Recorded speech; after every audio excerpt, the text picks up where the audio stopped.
All right, guys, welcome back to the Lay Down podcast. I'm your host, Ultra, as usual, joined by my co host, Lenny B. But we have a special guest on today's episode. I am joined by the man, the myth, the legend, the hot take master himself, Nicolas Gill. Nick, how you doing? Doing well. Thanks for having me on, Acha. Probably know me from the BLB comment section. Been commenting, I guess, hot takes for the last 2 or so years. Um, I don't think they're hot takes, but whatever you guys say. Yeah, so we are Nicholas Gill he's been working on for, I want to say, how long have you A been month. working on this list for now? A month? Started June 1st. All right, so he's been working on for Dang. about a month now on his 40 best quarterbacks entering next season. Chris Sims does this list every single year in the offseason, and Nicholas Gill has been inspired, so he made a list of his own. I remember he made one last year, too. Oh yeah, he did. I remember that. So he's doing another one this year, but we're actually going to cover it today. So Nick, tell everyone how the list goes and just kind of tell us how you made it. So I basically do it by I take into account just the quarterback's traits, talent, like basically putting every quarterback in an average scheme offense with average O-line, receivers, average running core, and basically how I'd rank them, rank the starters, then I rank the rookie that I think are going to start, then top 8 backups. And so the way I did this was first I made my rough draft, then I guess you call it a rough draft. And then I got a bunch of advanced stats from these guys. And then I watched 4 games for each quarterback. I watched the highest graded PFF game, about an average graded PFF game, lowest graded PFF game, then another one of the top graded PFF games. So call it flawed, my list. It would take like 5 months to watch all 16 games. So I made sure I got a little bit of each. Got a high grade game, average, low, another high graded game, and use some stats. Say about 80% film, 15% stats. Don't try to use any public opinion, but may have persuaded 1% or something. But my list. I respect that criteria. Can I ask you a question real quick? Yeah, sure. For the backups, how did you do film on the backups? I didn't do film on the backups. I forgot to say that. Oh, you didn't? Oh, okay. All right. Film was the only one I didn't. I didn't watch the backups film. That's fair. I mean, you don't need to do backups. And by the way, just for clarification, I'm pretty sure he said this already. The bottom 8 guys on the top 40 list are all, according to Nick, going to be backups this season. So the top 32, he's ranking the top 32 starters and then the 8 best backups, basically, to end the list. But we're going to start off from 40 to 1. We're going to fly through the backups here at number 40. You have Tyler Huntley. So let's get an honorable mention real quick. Marcus Mariota just missed. I think Ritter is going to be the starter by probably mid-season or so, but Mariota just missed. Hasn't started a game in 3 years. Last time he started, he got benched, so that kind of played into it. And Tyler Huntley, I'd just rather have. So number 40, Tyler Huntley. Well, basically what we know about Tyler Huntley is he can run. I mean, it's what we saw from him in his few games replacing Lamar Jackson. So he wasn't like he played well enough when he replaced Lamar Jackson that it wasn't like the offense just completely sucked. They still lost because they did play good teams, but I think he showed enough to warrant a top 8 backup spot. So going to get through Tyler Huntley quick because he hasn't played enough. At number 39, you have Taylor Heineke. Love this guy, by the way. Taylor Heineke, the gamer quarterback. Mm-hmm. We saw he had Washington pretty much in playoff position through like midway last season or past midway. They were like 6-6 at some point. I think they had like the 7th seed. So he played solid. It wasn't like I don't think he showed that he's a long time starter in the league. Turns the ball over too much, but he's got good mobility and he did play good in that playoff game a couple of years. So he's got that on his belt. Yeah, he went head to head with Brady in the playoff game. That was the most legendary backup. Did you guys know who he was before that playoff game? No, I was like. So this is I did not know who he was. I remember doing a Vikings Madden franchise like 4 years ago, and he was like the 4th string guy. So I did know him from that, but outside of that, I'd never seen anything. And I remember he played for the Texans once. I think he got hurt, but yeah, that's all I remember from that. At number 38, you have your guy Nick Foles, the Colts backup. Doesn't everyone love Nick Foles though, unless you're a Patriots fan? Yep. Maybe Cowboys. I don't know. Were Cowboys fans probably rooting against the Eagles in that Super Bowl? Yes, Probably. they were definitely rooting. He Okay, beat well, my Nick team in a Foles. playoff game once. Oh wait, that was the divisional round, right? That year. Yeah, divisional round, 2017? 2017. Yeah, that was. So Was sad. that the game where like they passed it? That was the weird game where Keanu Neal dropped a pick at halftime, and then it fell into, I think it was Torrey Smith's hands, which set up a field goal. That was also the game where it was the Eagles stopped the Falcons 4 straight times in the red zone. One of the All right, we got to hurry up. We're Yeah, getting we gotta backups. hurry up We're on this going one. too- We're Okay, going but too Nick slow on Foles. the backups. I don't think he's really regressed since that Super Bowl. I think he's just been in a situation where we know he needs an offensive line. That's why he's a backup. Because if you give Nick Foles a good offensive line, he can still make plays from the pocket. He's still got an arm. He maybe isn't as like smart of a quarterback as most other veterans with decision making, but I think he's a quarterback who, if he had to replace Matt Ryan, I think the Colts would be fine and still be able to win some games. Wouldn't be like a playoff threat, but they'd be a team that can still win games. So that'll be quick for Nick Foles.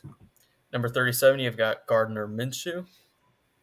Yeah, Gardner Minshew. He's played like he could potentially be a bottom tier starter in really kind of bad situation in Jacksonville. I think there was that one year he was like 6-6 in Jacksonville or something like that, and he wasn't like he was still playing. He was playing in a bad situation, and he didn't look like completely awful. Besides that one half against the Texans or whatever, but Minshew Mania coming in at number 37 doesn't have too many high end like traits to make him like a good starting quarterback, but if he's a backup, he can come in and maybe win a game or two. No, his high end trait is just he has that energy. He's just got quarterback one injury. That's the it. swagger. The swag. At number 36, you've got Lenny's boy, Jimmy Garoppolo. Oh, come on. So man. Jimmy Garoppolo is a player that has had success in the NFL. Why is he this low? Okay, well, I was thinking about putting Minshew over him. They were like neck and neck, but I was like, okay, I gotta lean Garoppolo because at least he does have this success. But I mean, we saw CJ Beathard look good with Shanahan. Oh, come on. Like, you can't really.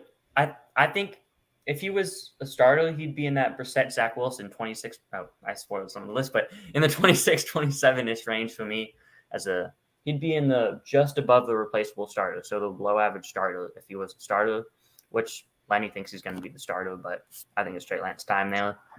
But Jimmy G, he's similar to Minshew. He doesn't really have those high end traits, but they seem to win with him. But I feel like he turns the ball over too much, and he's not good under pressure at all. But Okay, we solid can both agree on that. Solid accuracy from the pocket. Doesn't provide much outside the pocket, but he's a backup quarterback, in my opinion. Maybe a below average starter if he were to be a starter, a replaceable starter. At number 35, you have Teddy Bridgewater. Teddy B, I think he's a little underrated. If he was a starter, I'd probably have him in the 23-24 range. Okay, is it crazy to say he could challenge Tua? No. No, I don't think so. They play pretty similarly.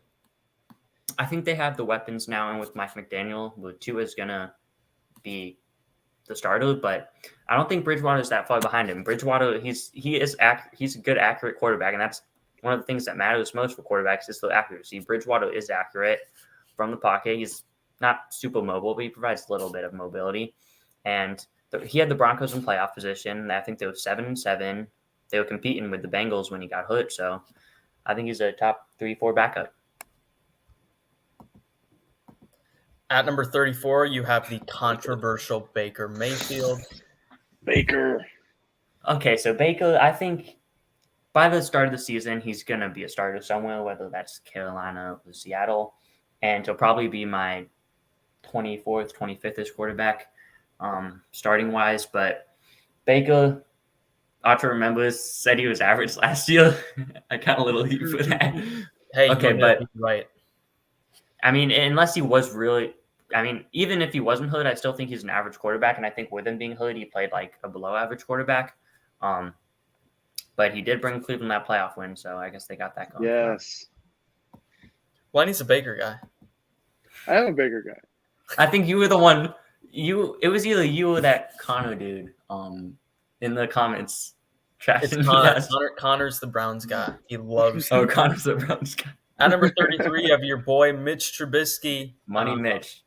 Money Mitch. Best Okay. backup quarterback in the league.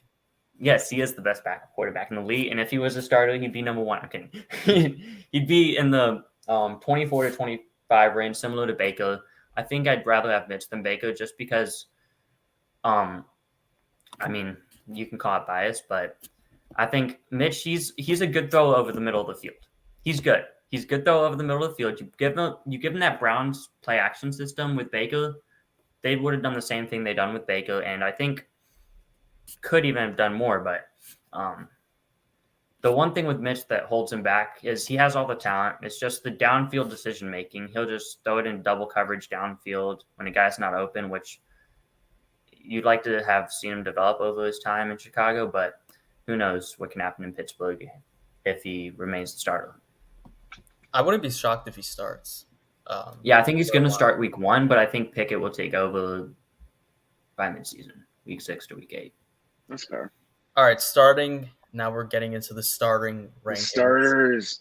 At number 32, you have the Atlanta Falcons quarterback Desmond Ritter. Now, he does think Ritter is going to play a majority of the season over Mariota.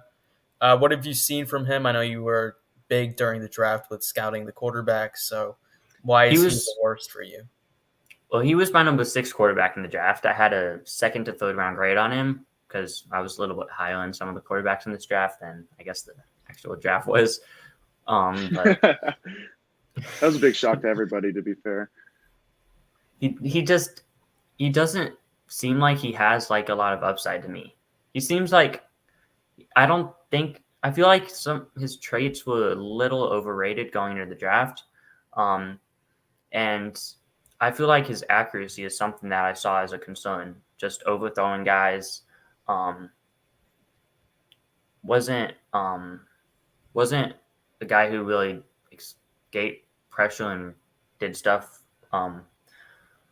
well, but he can run, but I don't think he was good throwing under pressure, like escaping and throwing on the run. But I think he can like run in a designed run offense, but I don't see Brittle with really much starting upside. I think he can be a starter day 1, but I don't see like him being much more than just a bridge quarterback for a team.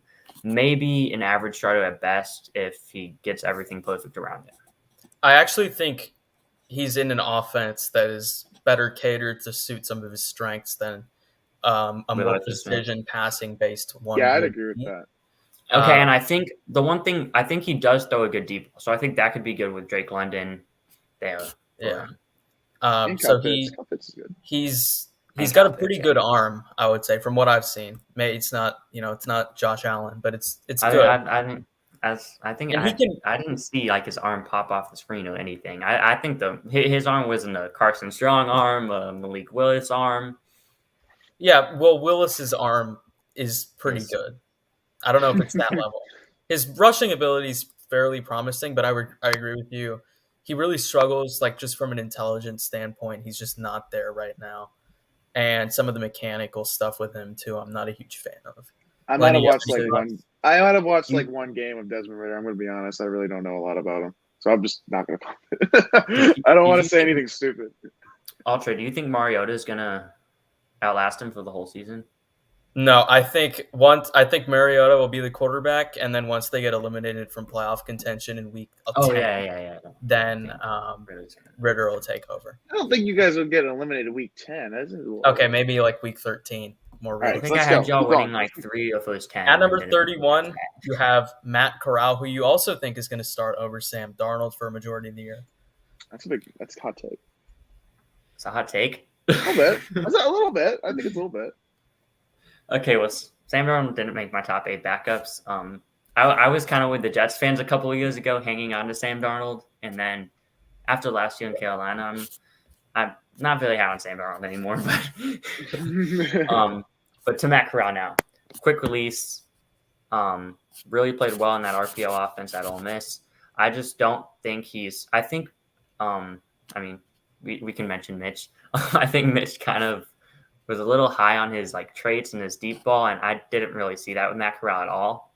I see him as a guy who's can get a quick release, can run that RPO offense, and kind of be part of the system and not really elevate a team. So I think he's going to be the starter over Darnold just because he's young and they're going to want to get the young guy out there because I don't think they're going to be a very good team. But yeah, I don't see much upside with Corral, but could be wrong. But I think he'll be an average quarterback at best throughout his career with that because they do have good talent there in Carolina now. Hey, there's nothing wrong with disagreeing with one of Mitch's takes. Me and Lenny have both done it over the years. Oh yeah. But yeah, I probably am higher on Corral than who you have at 30, but I can see the argument for why you wouldn't be. There's definitely some, red flags with him. I also think his offense, like Kiffin's offense, definitely helped him a bit with that system. Wait, one more thing with Corral. It's strange because I had a second round grade on him, and I was lower than a lot of people on Corral, and then he gets drafted in the third round. So he got drafted lower than I even had him. Lenny, you have any thoughts? I think the one thing that's going to hurt him early in his career is just coaching. I just don't think the coaching's good, man. I don't. Wait, who is it? Matt Rule. No, the offensive coordinator. I just didn't like the guy it. from the Giants, Ben McAdoo. Ben McAdoo, man. Come on. I mean, Ben McAdoo's your offensive coordinator. Matt Rule is your head coach. I just don't think he's getting support in that aspect. But I think offensively, he's got a lot of talent he can work with throughout his career. All right, at number 30, your best rookie quarterback, at least as a starter, is Lenny Pickett.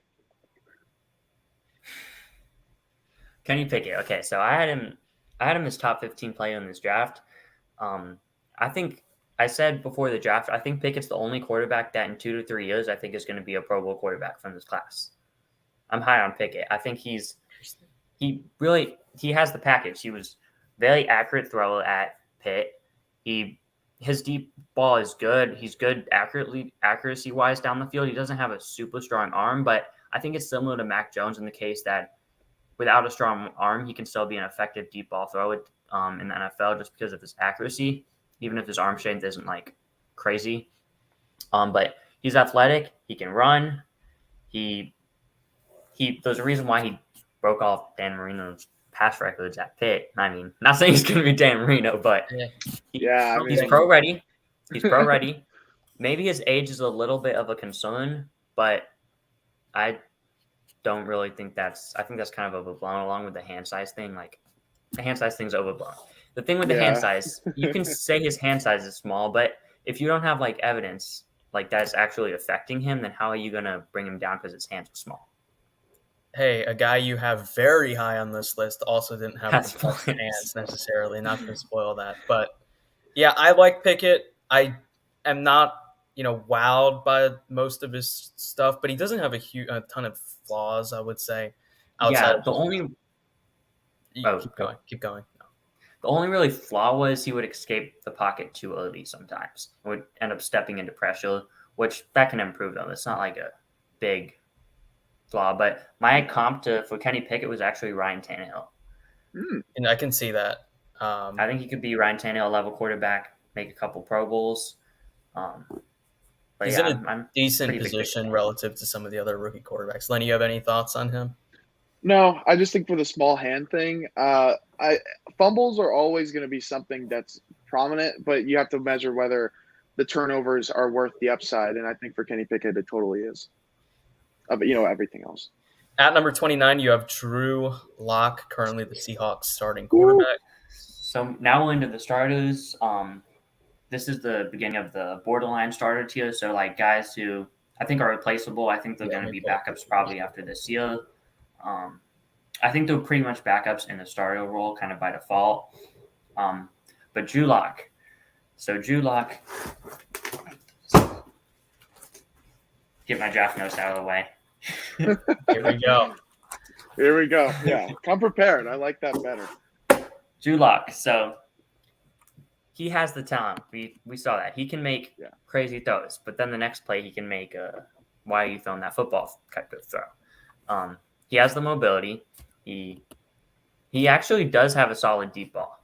He can kind of sling it downfield and make plays down the field. I mean, the turnovers may come with it, but he's okay. It's weird to compare him to this guy, but he's like a lower version of Carson Wentz. All right. I'll give you He that. shouldn't be it. I'll give you the comparison. I'll give Like you the comparison. the way lower version of Carson Wentz. Like, I don't think he's ever going to get to the highest. I Carson Wentz ever understand got what to. you're trying to say. Well, he can make all the throws, but then he can also make like not so good throws. Yeah, I completely get that comparison. I just think he does it to a lower extent than Wentz does. Yeah. Obviously. But I think he's going to beat out Geno. I think why is there this like Geno Smith hype thing going on? He played a couple good games last year. Yeah, no, there's a little bit. Well, Chris Sims, Mitch. Seahawks Twitter a little bit too. He's an above average backup quarterback. I haven't really seen anything more, but Carroll has been raving about Drew Lock. So yeah, okay. So watching him, he was actually a little bit better than I thought. Like he didn't even make my top 40. Actually, he might have been 40 last year. He was either 40 or didn't make my top 40 last year. But he was actually the couple games he played this year. He was a little bit better than I thought. Whenever I watched him, I thought his pocket presence improved a little bit from the year before, but he's still got a long way to go to convince me that he's going to be a starter for a good amount of time in this league. Lenny, you have any thoughts on the man, the myth, the legend, Drew Lock? No, I think you guys said enough. I don't think I need to comment anything else. You guys wrapped it up pretty good. At number 28, also in the just starter tier, you have Davis Mills. That the Texans fans are all over this guy. Oh yeah. More than the last quarterback. Davis Mills. Davis Mills. I don't think he's going to be the starter after this year. He's a guy who's got solid accuracy. That's really mainly all to his game. Solid accuracy. I don't think he really has the mobility in his game. I don't think his downfield passing is very good. I think he is not good under pressure either. I think he's quick to escape the pocket or not make a good decision under pressure.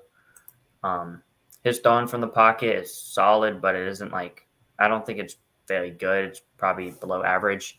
But I just don't see a lot of upside with Davis Mills. I mean, it was a third-round pick, and I just think this is going to be his last year's starter for the Texans. I think they're going to get one of the top guys next year. I really have nothing to add when it comes to Davis Mills. I'm sorry. Yeah, you part of the Mills I'm like in the same boat. Like, I think he's a little overrated. I think that's the only really thing. I think you laid it out pretty well, honestly. I mean, your notes are very, very well prepared, actually. I think just he's become overrated because people are confusing how well he actually played relative to expectations. Like his stat line too. His stat line's a little inflated, I'd say. If he were picked fourth overall, people wouldn't look at him the way they are. I'm just gonna say. I think it's similar to the Minshew hype. Minshew hype was probably more extreme a couple of years ago, but kind of similar to that. And I think Minshew, if he was a starter, I'd probably have him ranked over Davis Mills. At number 27, you have the Cleveland Browns starter, Jacoby Brissett. This is now moving into the below average tier. Yeah, I have Jacoby Brissett in the below average tier. I think with the last couple of times he's been a starter in 2019 on the Colts and last year on the Dolphins, he actually showed that he wasn't like terrible. He showed that he can kind of somewhat run the offense.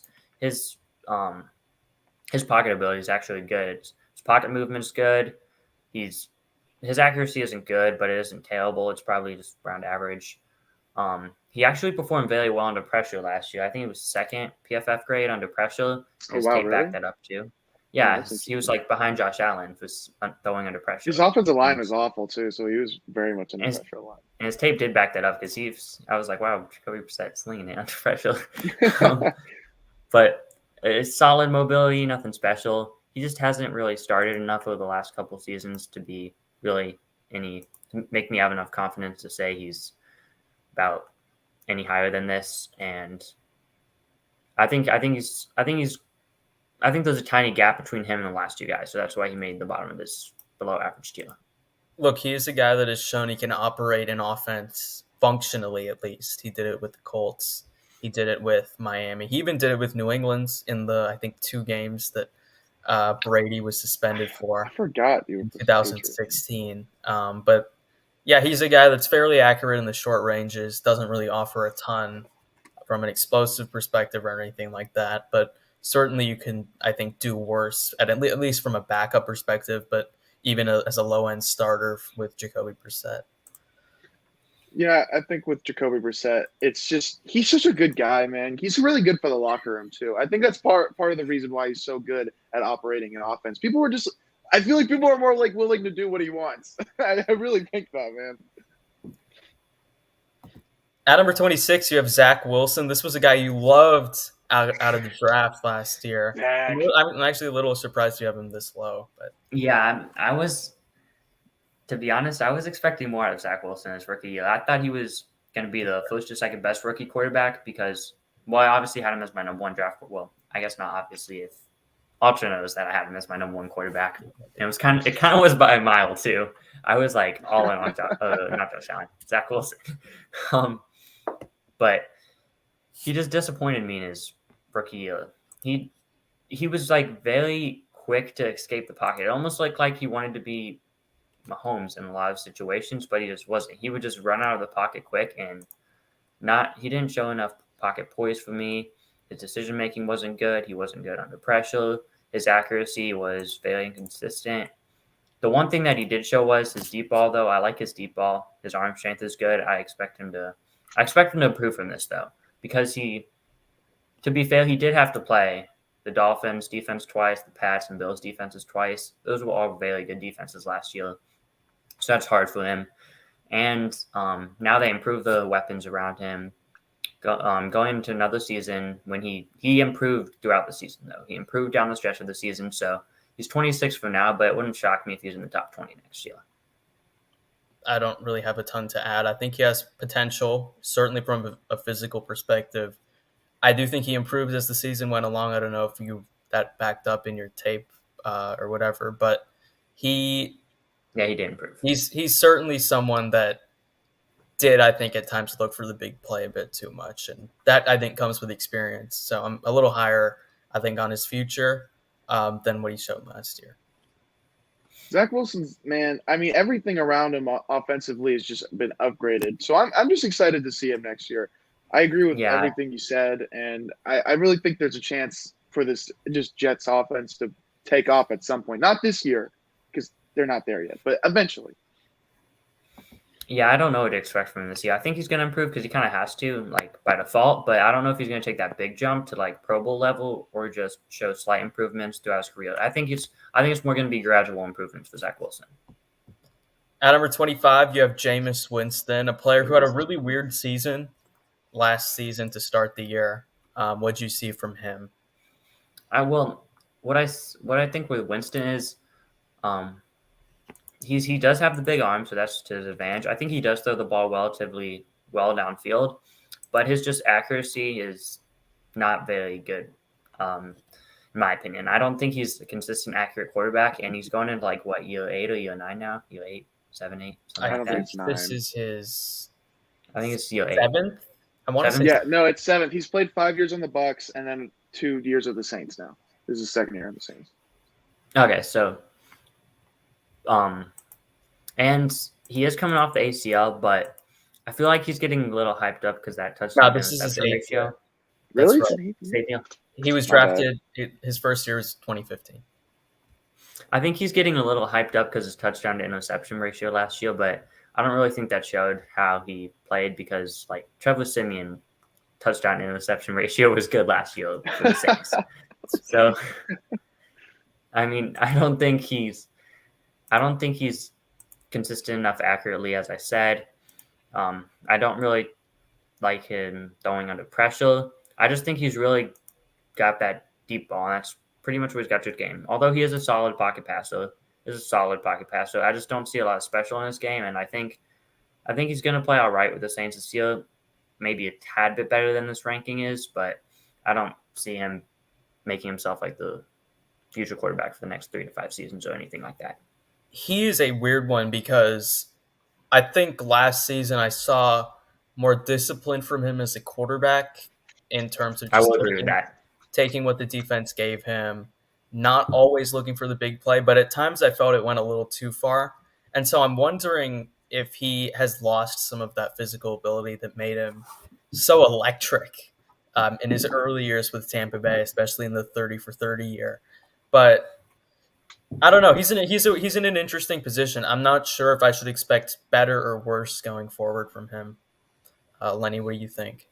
Yeah, Jameis Winston's weird because you're trying to wonder how much is this Sean Payton. I just don't know. That too. We won't know until this year probably, but I'm hoping it wasn't Sean Payton because I love Jameis Winston, man. He's just a freaking when he's good, man. I mean, gosh, he's electric. Yeah, I want Jameis Winston to be good too. I think everyone wants him to be good. At number 24, you have Jared Goff, someone that has really just become forgotten about at this point. Oh yeah, no one cares about especially after the Rams won the Super Bowl last year. So Jared Goff, let's first get into his strengths. So he is a good pocket passer. I'll give him that. If he can just stand there in the pocket and he can just make those in the system from the pocket. I mean, he did that with the Rams and they went to the Super Bowl. But I think he has declined a little bit since that year. But his accuracy is solid. His deep ball is what really holds him back for me. I think he throws one of the worst deep balls in the league from the starting quarterbacks. Like we even see it with the offense with the Rams. If you just want to see with Cooper Kupp, I think he had like 100 or something deep yards like before Stafford got there. Then he had like over 700 deep yards or something crazy last year, just Really? with 1 year difference. Wow. Yeah, I was looking at that. I was that's like, wow. 7 times more. Like that's a ridiculous stat if it's really that. Dang. But anyway, Goff. Real quick. Yeah, you can look into that while I talk about Goff. Goff, he doesn't provide much mobility. I mean, he's available. He plays. I guess that's good that you're gonna have him healthy. But it feels like when you have to get to that point, he's not a very good. Okay, but I think he is a solid pocket passer. I'll give him that. But as far as the deep ball goes, and as far as the like mobility wise, it's nothing special. I just think he's a solid pocket passer, system passer. Nothing more than that. He plays, man. Yeah, he's there. He's at the facility. He's working. No, but to back up your deep passing point, he was the 26th graded deep passer of the 27 qualified guys last season. 27. Oh. He didn't even have enough deep yards to make PFF's deep passing statistic for wide receivers in 2020. And he was third in deep passing receiving yards in 2021. So that was the big thing with him. God. I do think he has a solid arm. I just don't think he necessarily plays to it enough. Yeah, I agree with what you said, Ultra. His arm is there, but he just doesn't play to it. Yeah, I got nothing to say. You guys, this is funny. At number 23, you have Tua Tagovailoa, a very controversial player to begin the average starter tier. Yep, Tua, I think he's average. It may seem like 23 average, but look at the average. Try to look at it as like out of the 40 guys. I guess you could call them average out of the 40 guys because I think a lot of those backups are capable starters or like can be bottom tier starters. So just kind of look at it as the whole picture of the 40 guys and have Tua at average. But Tua, he is accurate. He's one of the most accurate quarterbacks in the league. I don't quite agree with what Tyreek Hill said, but I don't think it's like I don't think it's crazy. I think the media kind of overreacted because it's like Tyreek Hill, Patrick Mahomes, but Tua's accuracy is good. Tua he's one of the most accurate quarterbacks in football, probably one of the 10 most accurate quarterbacks. He doesn't play as much as Jared Goff, though. That's going to dock him.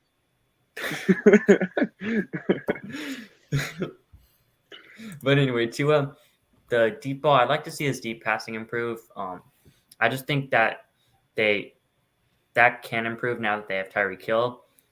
I don't think his arm is there. Sure you guys feel the same way about his arm. It's not like anything special. But I think his deep ball can improve because he has the deep guys now and he is an accurate thrower. They just need to push it downfield more than they have in the past. But he's not a guy who's very good throwing under pressure, solid mobility. I think his accuracy is what really makes him average because I think he's an accurate quarterback, solid from the pocket, and I value that. I think accuracy is very important. He's kind of a plus version of Jacoby Brissett, I guess. Which Yeah, is I funny think they he actually is a played plus together. person. I do think he's a decent just with mobility. I see them use him in design packages for runs and stuff like that. He can move a little bit. He's not, he's not Josh Allen or Lamar or anyone like that, but he's solid at that. And he's just an average quarterback. Like I agree with your kind of dissertation of it. I don't think he's as bad as sometimes Mitch thinks he is, but I think DeCant is ready to put him in like this top 15 conversation. He's nowhere near right now, in my opinion. So, yeah. I mean, yeah. I mean, you're just looking at his offense now. Like from last year, it's like night and day. They upgraded at every position, I think, significantly, and that's saying a lot. And I mean, even offensive coordinator they upgraded. So based on like just his stat line last year, I wouldn't be surprised if he's one of the higher ranking quarterbacks. Just period. Just based on that alone. And yeah, he Because was 26th graded quarterback under pressure of 31 qualified guys last year. But with Tua, I think he's a little bit better of a version of Jimmy Garoppolo. And That's it's weird fair. that they have Mike McDaniel now, but I think he's an upgrade version of Jimmy G. I think he's a more accurate Jimmy G, maybe a little bit better of a decision maker than Jimmy G, but it's pretty close in that category. At number 22, you have the guy that is right behind you. You have the jersey, Justin Fields. What did you like? What did you not like? Okay, so Fields. Justin Fields. Get those notes out, baby. Get them out. So Justin Fields, his talent did pop off the screen. Like, he's one of the most physically gifted quarterbacks in football. We know that. Don't know how he snuck away from Georgia Ultra, but that wound healed a lot after this title. You don't have to bring that into it. Yeah, you guys got to choose this deal. But anyway, his deep ball did impress. Do you guys agree that Justin Fields' deep ball did show? Oh yeah, Darnell Mooney. Yeah, that connection was that great. was one of the most impressive. That was one of the most impressive things about him last year was his deep ball. And going into last season, before we drafted Fields, I said he was going to throw. I said he wasn't NFL ready. Adam was like my fourth quarterback. I said he was going to throw more picks and touchdowns in his rookie year. Then the Bears drafted him. And I'm like, oh, I got to hype this guy up now. And he did end up throwing more picks and touchdowns, but he actually played better in his rookie year than I thought he would, just eye test wise. He's like his running ability. I think it's up there with Josh Allen and those guys. Not quite Lamar Jackson. He's in a tier of his own, but with Josh Allen, Kyler Murray, I think he's in that tier running wise. I think he's that good of a runner. And then you factor in his throw on run ability is impressive. The Bears didn't roll him outside the pocket enough and make him make plays on the run, but if you want to take in the minicamp reports or whatever, apparently they'll make him do more on the run than he did last year. But what he has to improve is just his overall accuracy is something that really has to be improved, and his pocket presence, and his throwing under pressure. Those were two things that were concerning coming out of college, and I didn't really see much improvement in those in his rookie year. So I think he's really going to need to improve from a pocket standpoint, accuracy overall, and throwing under pressure. But he has the talent, has the deep ball, and I think they don't have the talent on the Bears for the jump, but I think I trust in the player, and if he can just not be terrible this year, if he can be solid, kind of average like I have, I think he'll get another year, and then when we get him talent, I think he can flash.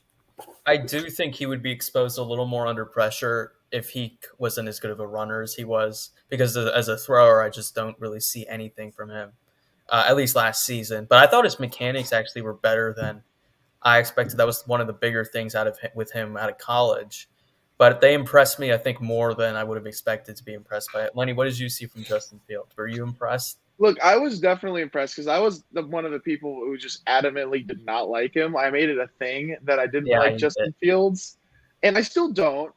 And I don't agree with him being at 22, but I don't hate you for having him on here. For me personally, I have him 25. I just think his intermediate game is just such a red flag right now. I just don't think it's good enough for me to warrant him to be this high. But I'm not gonna persecute you here. I just think it's just my opinion.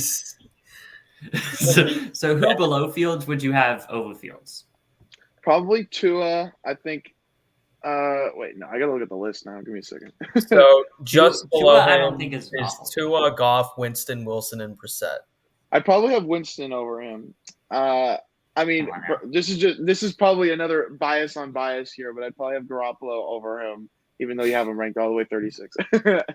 And I think I probably would have maybe Jared Goff over him. I think that's like the midpoint where I'm like, I don't know. Not even Lion fans would take Jared Goff.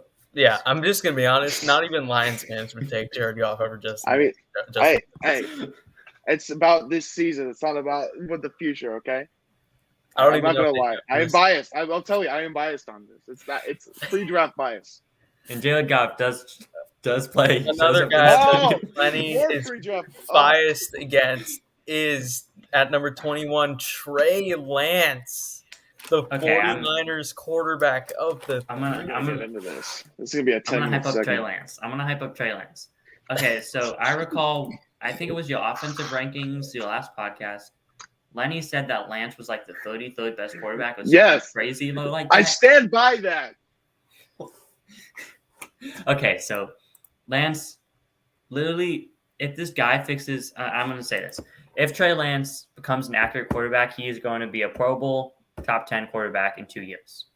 That's so much. It's such a huge gap, though, man. You don't get it. But he has everything. I think in the couple games he played last year, his deep ball did show from college. I think that's one thing that translated. I think from just watching him, those couple games, he didn't play that much, so I kind of watched every snap of him because it was only like 86 dropbacks or something super low. So it's a he hard played sample the Texans, man. Let him go. He did play the Cardinals fine. and the Seahawks. I mean, we can take out the Seahawks. But the Cardinals were solid on defense. Nothing special, but his deep ball did show. His throwing under pressure, improvising, making throws on the run, flash, his rushing, he has those. So I think the deep ball really is what kind of makes him have this ranking for me. It may seem like his just deep ball, but I think his deep ball really matters, and his deep ball is good. He can make those on the run. Pocket presence was a little bit better than Justin Fields, in my opinion. It still wasn't good, but it was better than Fields, so I think that's kind of what separates them two. I trust Lance is a little bit more of a pocket passer, but his accuracy was probably, out of the starters, him or Drew Lock is probably my lowest for accuracy-wise. But I think if Lance, I trust that his accuracy is going to improve. I think if his accuracy improves, I trust in Lance, the person, and I trust in Shanahan, the coach.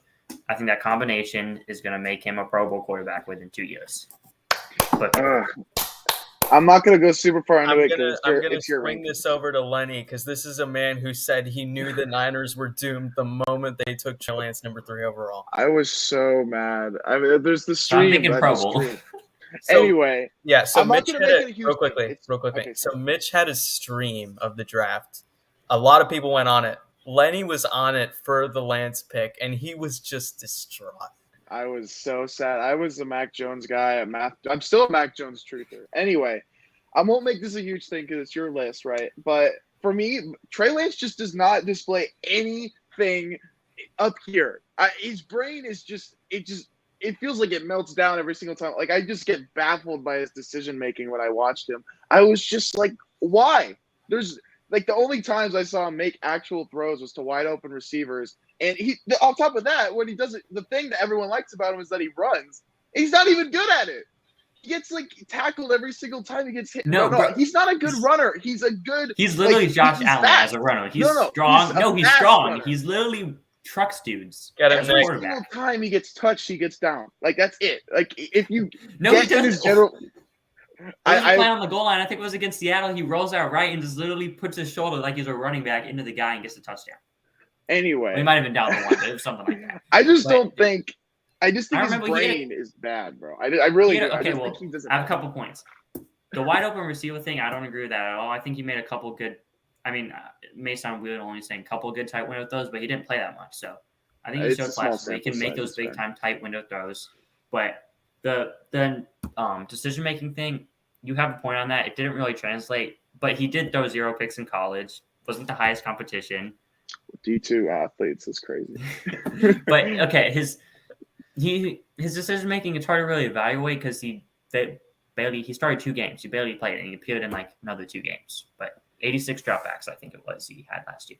So not much of sample size, but I still think this is kind of how I felt also about Jalen Hurts last year, and I think Lance is more talented than Jalen Hurts. I think most Niners fans are with you on Trey Lance, which is why Lenny being just completely on the other side's even more entertaining. Again, I'm just gonna say it again. I'm biased on this. I will not hide my biases on these things, but man, if I we want to get draft something Mac in real Jones, quick. But whenever I was evaluating Trey Lance, thought came to my mind, if Jimmy Garoppolo ended up winning the Super Bowl last year, what would they be talking about this offseason? It would be. we would trade Trey Lance. Lenny would get what he wants. What, the Packers? I would have been so happy. I would have been like, I told all of you. Anyway, man. it's fine. The Rams have Okay, we can move on to 20. All right, at number 20, you have Daniel Jones. Judging by this ranking, I think you think Daniel Jones is a little bit undervalued right now. Now I like this one. I like this one better. Yeah, I think a lot of people who in the BLV community like Daniel Jones. Seems like it's very popular to like Daniel Jones. But Daniel Jones, he isn't this awful quarterback that everyone thinks, it seems like. Like, people complain if anyone has him like in the top 25 or anything like that. I actually think he's an average quarterback. I think he's fairly accurate. I think his deep ball really is good. His deep ball is probably top 10, 15 in football. His overall pocket presence is something he needs to improve as a pocket thrower. He has solid mobility to go to his game. He's a good runner, probably top 10 rushing quarterback. But really, I just want to see him take a leap in his pocket ability, and his accuracy could improve and take a step into good accuracy, probably just average right now. But if his accuracy improves, his pocket presence improves with Dable, I think the Giants could find a franchise quarterback. I think this is his prove-it year. I'd probably bet that he ends up being the guy for the Giants after this year. I think he'll be the guy after this year. I think Dable is going to do some stuff with him, and I think his deep ball is good accuracy, good mobility. Just need to get some stuff tweaked up in the pocket and become a more consistent player, and he can be the Giants quarterback for the future. I had him, I think, 26th or 25th in my quarterback rankings. Oh, wait, you used to be high on him, right? I am used to be high on him, though. I'm not overly high on him, but I agree with some of the things you say. Like, just to me, he has all the tools to be a good NFL quarterback. He has a pretty strong arm. In 2020, he was the third highest graded deep passer among 20% of attempts. Only Rodgers and Carr were higher. He's pretty good with just some of the pressure stuff. He's pretty accurate too. He has been really since college. But the one thing with him is I just think he struggles with the little stuff too much. He struggles at times with taking sacks or with fumbling, and he struggles at times with like some of the short, quick game, screen game stuff. And that really frustrates me with him, so that's why I'm a little lower on him. But I may have even undersold him there. I'm willing to come back on that if I'm wrong. Lenny, what do you think? I think if you're going to excuse the small stuff, it's because of his talent. I mean, every single receiver he had last year was injured or bad. I mean, his offensive line was a joke at points. His running back was just not getting used whatsoever. And his coach, Jason Garrett, he was a joke. I mean, everything you look across the board, he was not given an opportunity to do those small things. And now he's given the opportunity. Upgraded offensive line. Mark Lewinsky, Evan Neal. They just drafted that. Oh, no. Who was God, I just did. Andrew Thomas. That's right. And he's going to get Kenny Golladay back for at least more than what he played last year. And Kadarius Toney. I don't know. I just if you think the small things are the problem, I think it's just a talent thing and what's been around him, you know? It's going to be easier for him. Lenny, I got one more wrap up on Daniel right now after Lenny talks. Wait, what? Lenny, do you think Daniel Jones is underrated right now? Yeah, I would say so. I ranked him 23, but I was underselling him a little bit. One more quick thing on Daniel Jones. So for my criteria here, I had Daniel Jones deep ball as a 7 out of 10, but after 2020 last offseason, I think I had it as a 9 or a 10 out of 10. Like, it was 2020, it was an elite deep ball. Like you said, with the PFF grade, it really was. And he had no receivers either. I mean, And then when he got Golladay, I was like, okay, now it's gonna flash. But and then Golladay didn't play. Out injuries for both of them. At number 19, you have Q-Bros got Carson Wentz of now the Washington football team. Wait, is Cubo the guy who said he was going to win MVP? Yes, he's dangerously underrated. Dangerously, Carson Wentz, 19. I don't think Carson Wentz is as bad as some people like rip on him for. Me Because he does have the talent. He's kind of similar to Daniel Jones in a way. But I think he's shown more than Daniel Jones. He's a little bit more consistent than Daniel Jones. Why I have him above Daniel Jones. But similarly, he's not awfully inaccurate. He's got the deep ball. His pocket presence is iffy, which is similar to Daniel Jones. His decision making is not good, which is similar to Daniel Jones. But he's got mobility, similar to Daniel Jones. But I just think he's a more consistent version of Daniel Jones. Basically, that's my take on Wentz. I think he's more consistent than Daniel Jones, and I think with the talent in Washington this year, I think he's going to still be the quarterback in 2023. But I don't think this is like his last year as a starter, unless he like completely like throws more picks than touchdowns or something like that. But I think he's going to be solid in Washington this year and get another year with them. Yeah, I do think sometimes a little too overrated. I don't think he's dangerously underrated, but I do think he is someone that has shown he can be very good at times, but there's too many games that he just doesn't deliver and he's just a complete disaster. Like quarterbacks can have bad games, but with Wentz, his bad games are so low. It's like Brady's games aren't to that point. When Brady's bad, Brady is bad. When Wentz is bad, Wentz is a complete disaster. He looks like he's forgotten how to play football. And there's so much the intelligence stuff that he struggles with for me to really have him, close to the top or really in the top half. But I think 19 is probably fair. I agree. I ranked him the same thing. I have nothing to say. But I want to see Wentz be the guy for Washington because for him and for Washington, since I want to see him get a quarterback. I want to see that Eagles revenge game. And I want to see Taylor McLaurin get a quarterback. Taylor McLaurin, top 10 receiver. My receiver That's for another day. Out soon.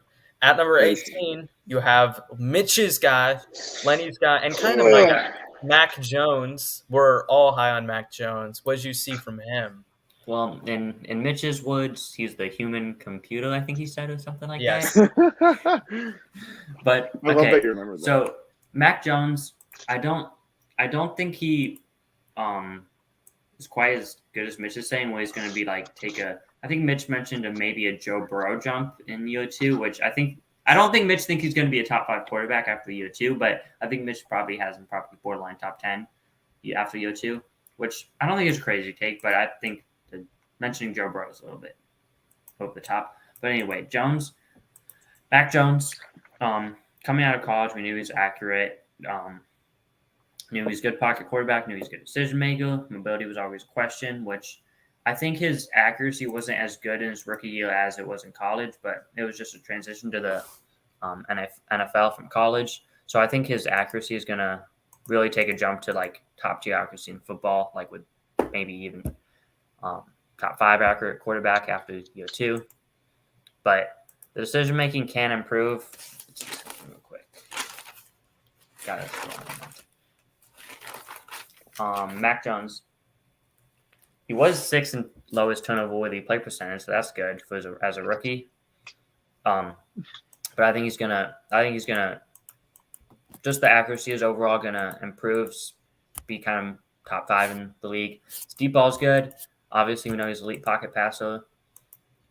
He's just gotta get another year under his belt and just improve gradually, and he could be into the tier above the one he's in now. He's at the top of average. I think end of next year I'll have him. This time next year I'll have him probably middle of the good tier. The next tier. Lenny and I have raved enough about Mac Jones, so we'll pass on. Wait, what's your take? Do you think Mac Jones is too low here?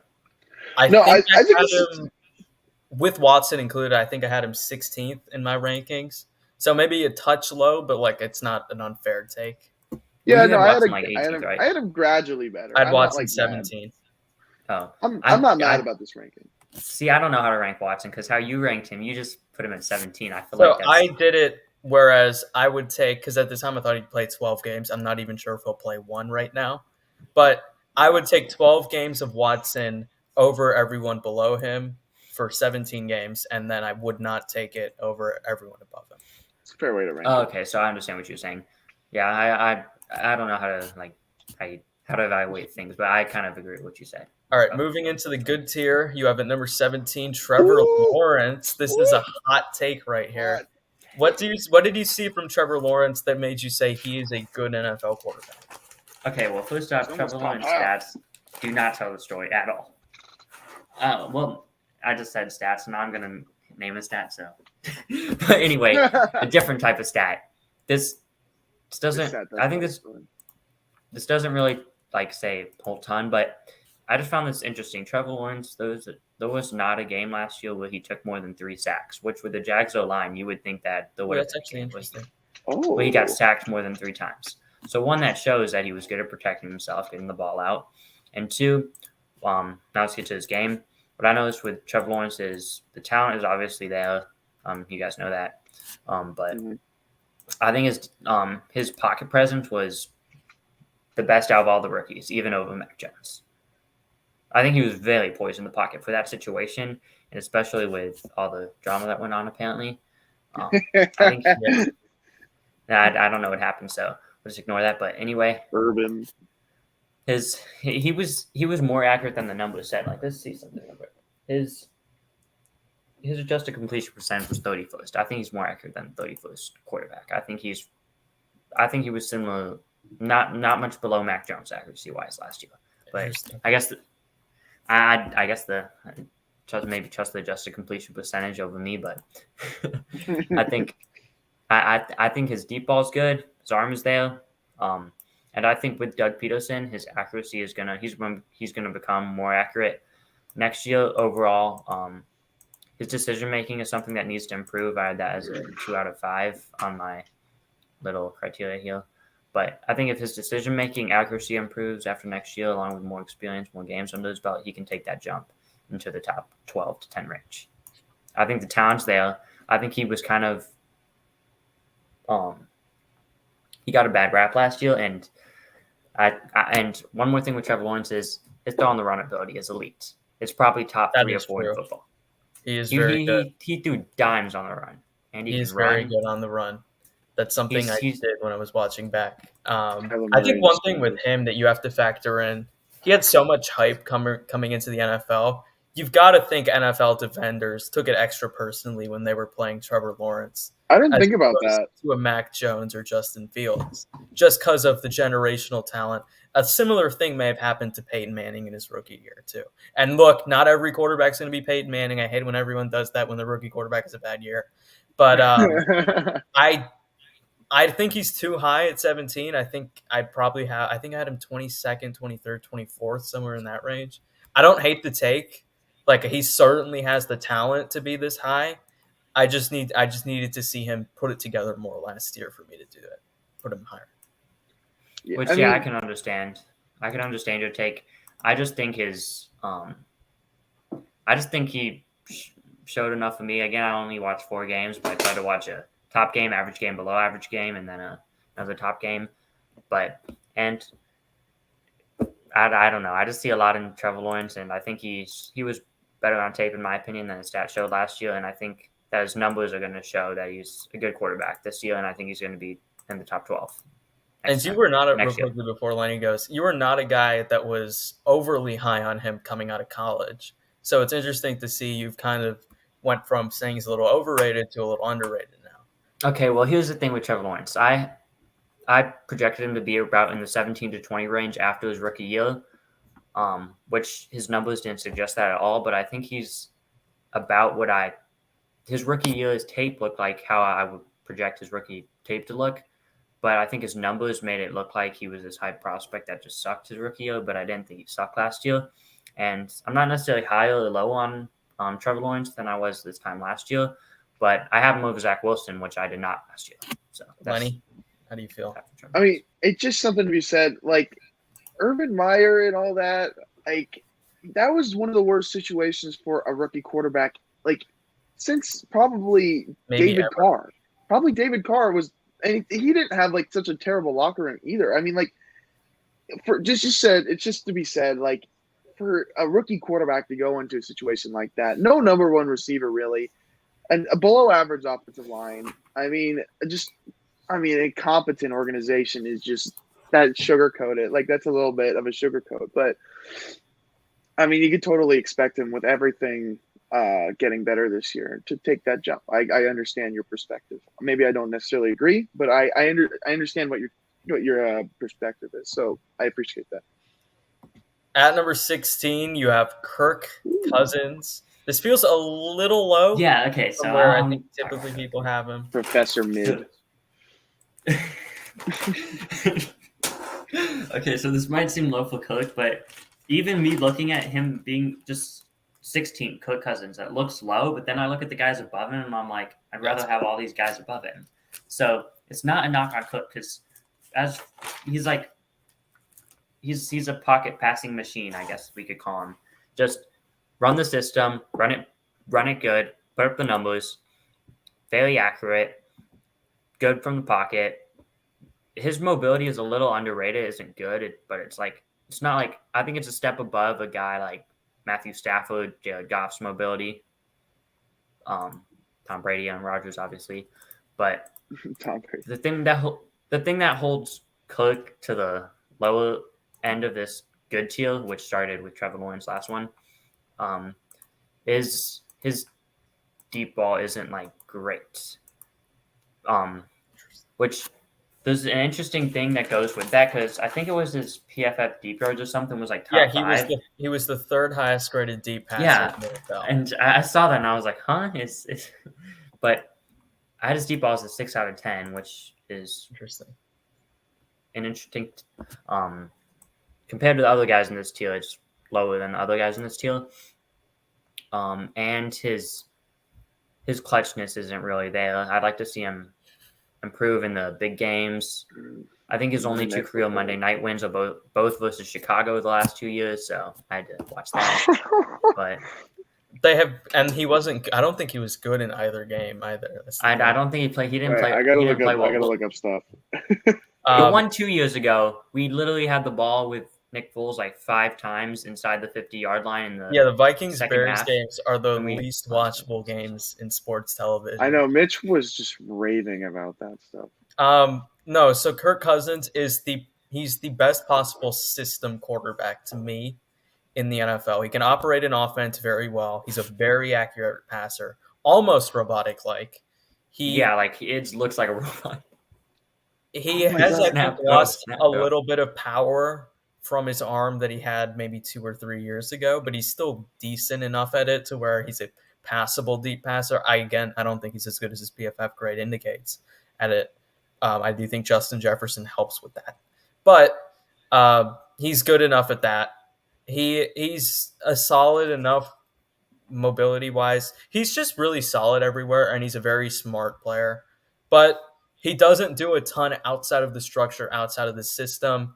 And I look at him, and it's like there are some games I feel like Minnesota should win that they don't win because he doesn't make some of the plays that a Derek Carr, or I've even seen Matt Ryan make at times to will their teams to records they sometimes shouldn't be. Whereas I feel Kirk Cousins is usually his teams are right around where they should be, give or take a few wins. Well, and one more thing with Kirk Cousins, the only thing I could really say he's top 10 at is accuracy from the pocket. Yeah. That's really the only thing I think he's a top 10 quarterback at because his accuracy is really good. I'll give him that. But I agree with what you said. Lenny? I just wanted to say real quick. I looked up his Monday Night Football record. He's 2-9. The 2 Bears wins are the only ones. So I mean, was he good in either game either? I don't know. I think last 2 years ago, I don't really remember, but last year, I remember seeing he had a low grade in that game. Lenny, do you have a strong Kirk Cousins take? My strong Kirk Cousins take is that I think people hate on him too much, but I don't think your analysis is wrong. As in, people will give him crap for a lot of this, but I don't think it's necessarily bad. You know what I mean? So, Ultra. Yeah. Cousins, last year on Monday Night Football, it was his second lowest PFF grade game with a 59.1. He threw for 87 yards and 50% completion. Oh, my God. 87 yards. I just think he's a little over. Like, even right now, I'm like we're – I just think he's a little, like – I think it's a media thing. People have to I think ever since he did that Um, freaking "you like that" thing, the media's been It's on weird him. saying I think Cousins is overhated, but I have him at 16 just because I think the clutchness and the deep ball separate the other guys in this deal from Cousins. yeah, okay. So Kirk Cousins is an above-average NFL quarterback. He's just not like great. I think that's pretty clear. At number Yeah, 15, something you wrong with that. have very interesting take here too. Jalen Hurts. I can tell you're in on Jalen Hurts. AJ Brown, Okay, baby. well, one thing about Jalen Hurts was I remember seeing Chris Sims' ranking, and I saw he was at 25, and I'm like, interesting. But I'm like, I just remember Chris Sims being low on Hurts from last year, getting a lot of hate from Eagles fans. So I'm like, okay. And then I see Mitch have him in the 20s. I'm like, what? And I'm like, okay, well, Mitch usually has a lot of same opinions with Sims. So I'm like, okay. And I see Ultra have him in the 20s. I'm like, what's going on with everyone hating on Jalen Hurts? Okay, let me get into Jalen Hurts now. I had him 21. That's like higher than most people, I think. Who, I Lenny? think I had him 21 or 22. That's higher than most people? Yes, no, that is legitimately Oh, higher than most people. Most I people didn't have know him that in the people bottom had- 10 of starters. Yeah, everyone literally had the Eagles going like 5-12 last year, and then they won 9 That's games fair. and made the That's playoffs. fair. But it okay, was because to be fair, I do terrible think press conference. we as a NFL fan, people underrated the Eagles roster going into last season. Looking back on it, because they did have a solid roster. The O line, it was just maybe the health and usually not being healthy could have impacted, or the like you said, people weren't high on Sirianni. But the Eagles roster was better than we probably thought last offseason. And Jalen Hurts did play. I think he played good. But anyway, Hurts, he's similar to Trey Lance in a way where he has a lot to his game. Besides, I think he needs to improve his accuracy. But I think he's way more accurate than Trey Lance right now. And I've seen more of Hurts being good than Trey Lance.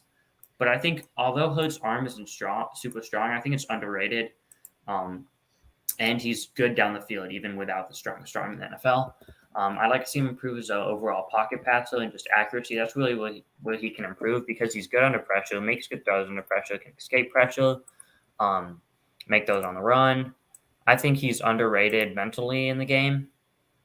I think his decision making is pretty good, and I think he's not perfect, obviously, but I think he's pretty good in that aspect. I just like to see him play good in the playoffs, which last year that playoff game that kind of hurt his perception, but I just want to see him play good in the playoffs, prove his accuracy and overall pocket ability, and I think he could take a jump into the top 10. But Real quickly, I don't. You gotcha. Yes, just every time you mention Jalen Hurts and Trey Lance, Lane just has this weird facial reaction to Trey Lance's name. He hates this man. But keep going, yeah. But Jalen Hurts, I don't think he's. I think he could be borderline top 10. I don't think he's ever going to be an elite quarterback, but I think as long as the Eagles continue to have a good roster around him, I think he can always be kind of like Dak, who is in that borderline top 10 range, and just be the quarterback there for a good amount of years just because he's solid. Well, good. He's good, but not elite, and they have the roster around him to win games and make the playoffs. He just has to perform in the playoffs to keep that job. Yeah, he is certainly someone that has a lot of upside going forward.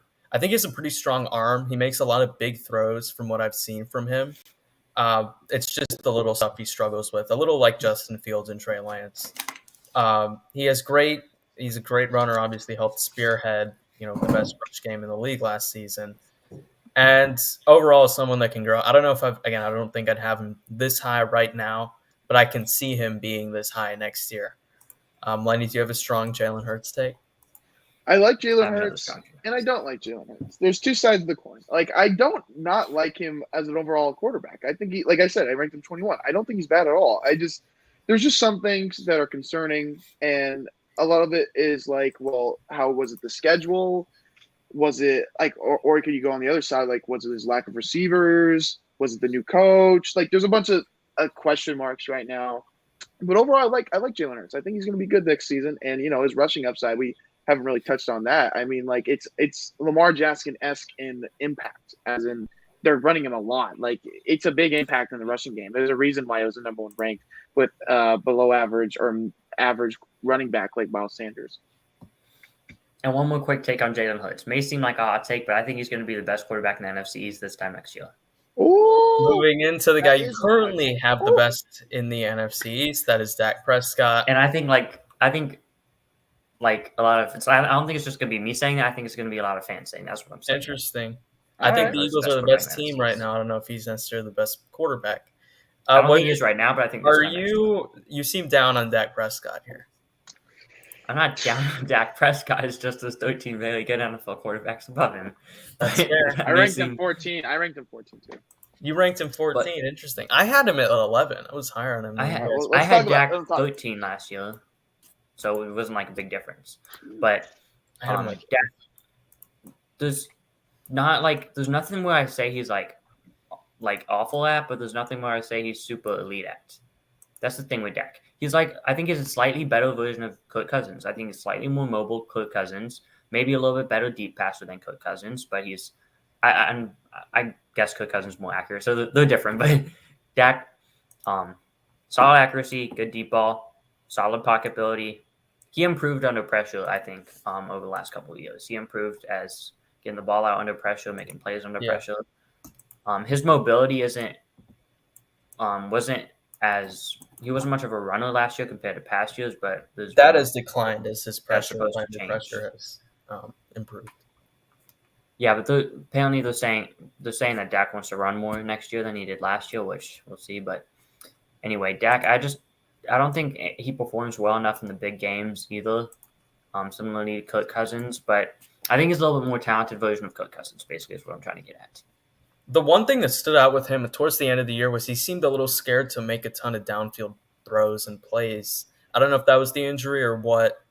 It feels like Dak Prescott is a very good NFL quarterback, but we seem to, even though he's a fourth round pick, we see him because he's the Cowboys quarterback, because he has this huge contract, because he's dating a very attractive girl, because he has all these fans. We expect so much from him. And, he's entering his 7th year, and he's not really shown us outside of a stretch early last season that he is an MVP caliber player. And I've kind of come to grips with that. The one thing I think with him that just caused him to miss my top 10, it was between him and Derek Carr for my top 10. I think the one thing with Derek Carr, I see Derek Carr make more plays to win his team games, and I think Derek Carr clearly elevates his team. I'm not sure if Dak Prescott, for all his leadership is talked up to be, I'm not sure if he necessarily elevates his team the way some other guys do. But he's certainly very talented, so he's a very good NFL quarterback. I mean, man, like with Dak, it's just a little underwhelming. I think you spelled it out. It's just a little bit underwhelming. You just look at his offense and you're just like, I feel like a lot of other quarterbacks would do a little better. And I think everyone kind of feels that just because he's the Cowboys quarterback. Like if it's the same situation and like, let's just say he's on like the Bengals, like, are we saying the same thing? No, I don't think so. In terms of underwhelming, I think your evaluation of 14 is fair. I just think, a little bit's like a little underwhelming just based on what our expectations might have been. I feel like an elite quarterback beats the Niners last year. That's just how I feel. Yeah, I mean, I think Dale Carr was on the Cowboys. They beat the Niners last year. Me too. At number 13, you have Ryan Tannehill, another guy that's had some struggles in big games at times. Do you think he's a little underrated right now? Because it seems like it's just negativity with him ever since that Bengals. Yeah, I think the Bengals game, it was a little bit of an overreaction considering some of those picks were tipped, but some of them were definitely his fault too. But overall, and he didn't play to expectation in that game, but overall, I still think he's a good quarterback. He's similar to don't want to keep comparing guys to Kirk Cousins, but in accuracy he's the measuring stick, bro. He's the measuring stick. he's a more mobile version of Kirk Cousins. Okay, but he's accurate. He's accurate, very accurate. Probably top 10 in that. I think his pocket presence is one of the top. This may seem like a hot take, but top 5 to 7 pocket passer in football. I think he's a stud from the pocket. And on top of that, you add his mobility. You add in the fact that he can make those on the run, and he's actually been not in the playoff games, but in the regular season, he's been a clutch quarterback. But playoffs really matters for that. Last year, he was a little bit inconsistent, turned the ball over too much. So I'd like to see the decision-making improve. But So Tannehill's a guy who's 13 now, but if I had to bet, would he be higher or lower than this after the season? I'd say he'd probably be lower than this. But I think after one bad playoff game, people all of a sudden moving him down to 17, 18. I think that's a little bit of an overreaction. But I think if that's a projection, I don't necessarily hate that projection. But I think 13 for right now sounds about right for me. And I'd rather have him over Dak. I think I had him 15. I think I had Kirk Cousins above him just because I think Kirk Cousins is better just as a passer in general. I think Tannehill, though, his advanced stats are pretty good. Like he was last year third in success rate. It went Mahomes, Brady, Tannehill last year in success rate, which considering the Titans offense not being very friendly towards quarterbacks and passing games in general last season is pretty impressive to me. I do think we as humans always live in the moment. And so the last memory of Tannehill was him playing pretty poorly to lose a Recency playoff game. bias. And that has kind of clouded our judgment. This is a guy who's had a fair amount of success to a highly amount of success over the last 3 years now, from a winning perspective and efficiency perspective in the passing game. He's just not someone who you can win a championship mostly because of, but he is someone I think you can win a title with. I'm not going to say he's an Arthur Smith product, but he's not. But you definitely see that not having Arthur Smith, which is, in my opinion, one of the best OCs in the NFL, has hurt him. And not having A.J. Brown for a significant amount of the year, too, and Derrick Henry, like it hurt him stats-wise. It hurt him in every suitable way. And I think it's a realistic expectation to see why he wouldn't look as good as a quarterback in that way. So I would put him lower personally, but I don't hate it. And with Tannehill, in that Bengals playoff game, it's only one throw, but that throw down the sideline to A.J. Brown was sick. That was I remember. It was like over the defender's head, 40, 50 yards downfield, right into his hand. Like, I just wish he would do it a little more consistently. And he is a good sideline throw. I noticed that with him. He's at number 12. This is pretty controversial. I think. Don't say hot take. This is not a hot take. It is a hot take. He is pretty unanimously considered a top 10 guy. I think Chris Sims had him 6th. Mitch and I had him 7th. I had him 7th. You guys had him 7th? Yeah, we had him 7th. Chris Sims had him 6th. We are all on the Matt Stafford train. You are not. So explain why. I said this last offseason, but I'm going to say it again. He's just not a super accurate quarterback. He makes those big time throws, but he has a ton of those where a guy like, I say, a Matt Ryan or Kirk Cousins or Derek Carr would make the throws, the accurate throws that he just misses. And his decision making wasn't good last year either. He did lead the league in picks, and to back that along, I think his turnover worthy play percentage was like 27th or something. Let's see.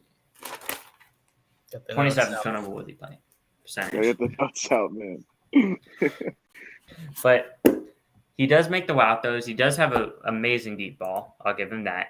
Although he did sometimes last year. He would wasn't turn the football over downfield.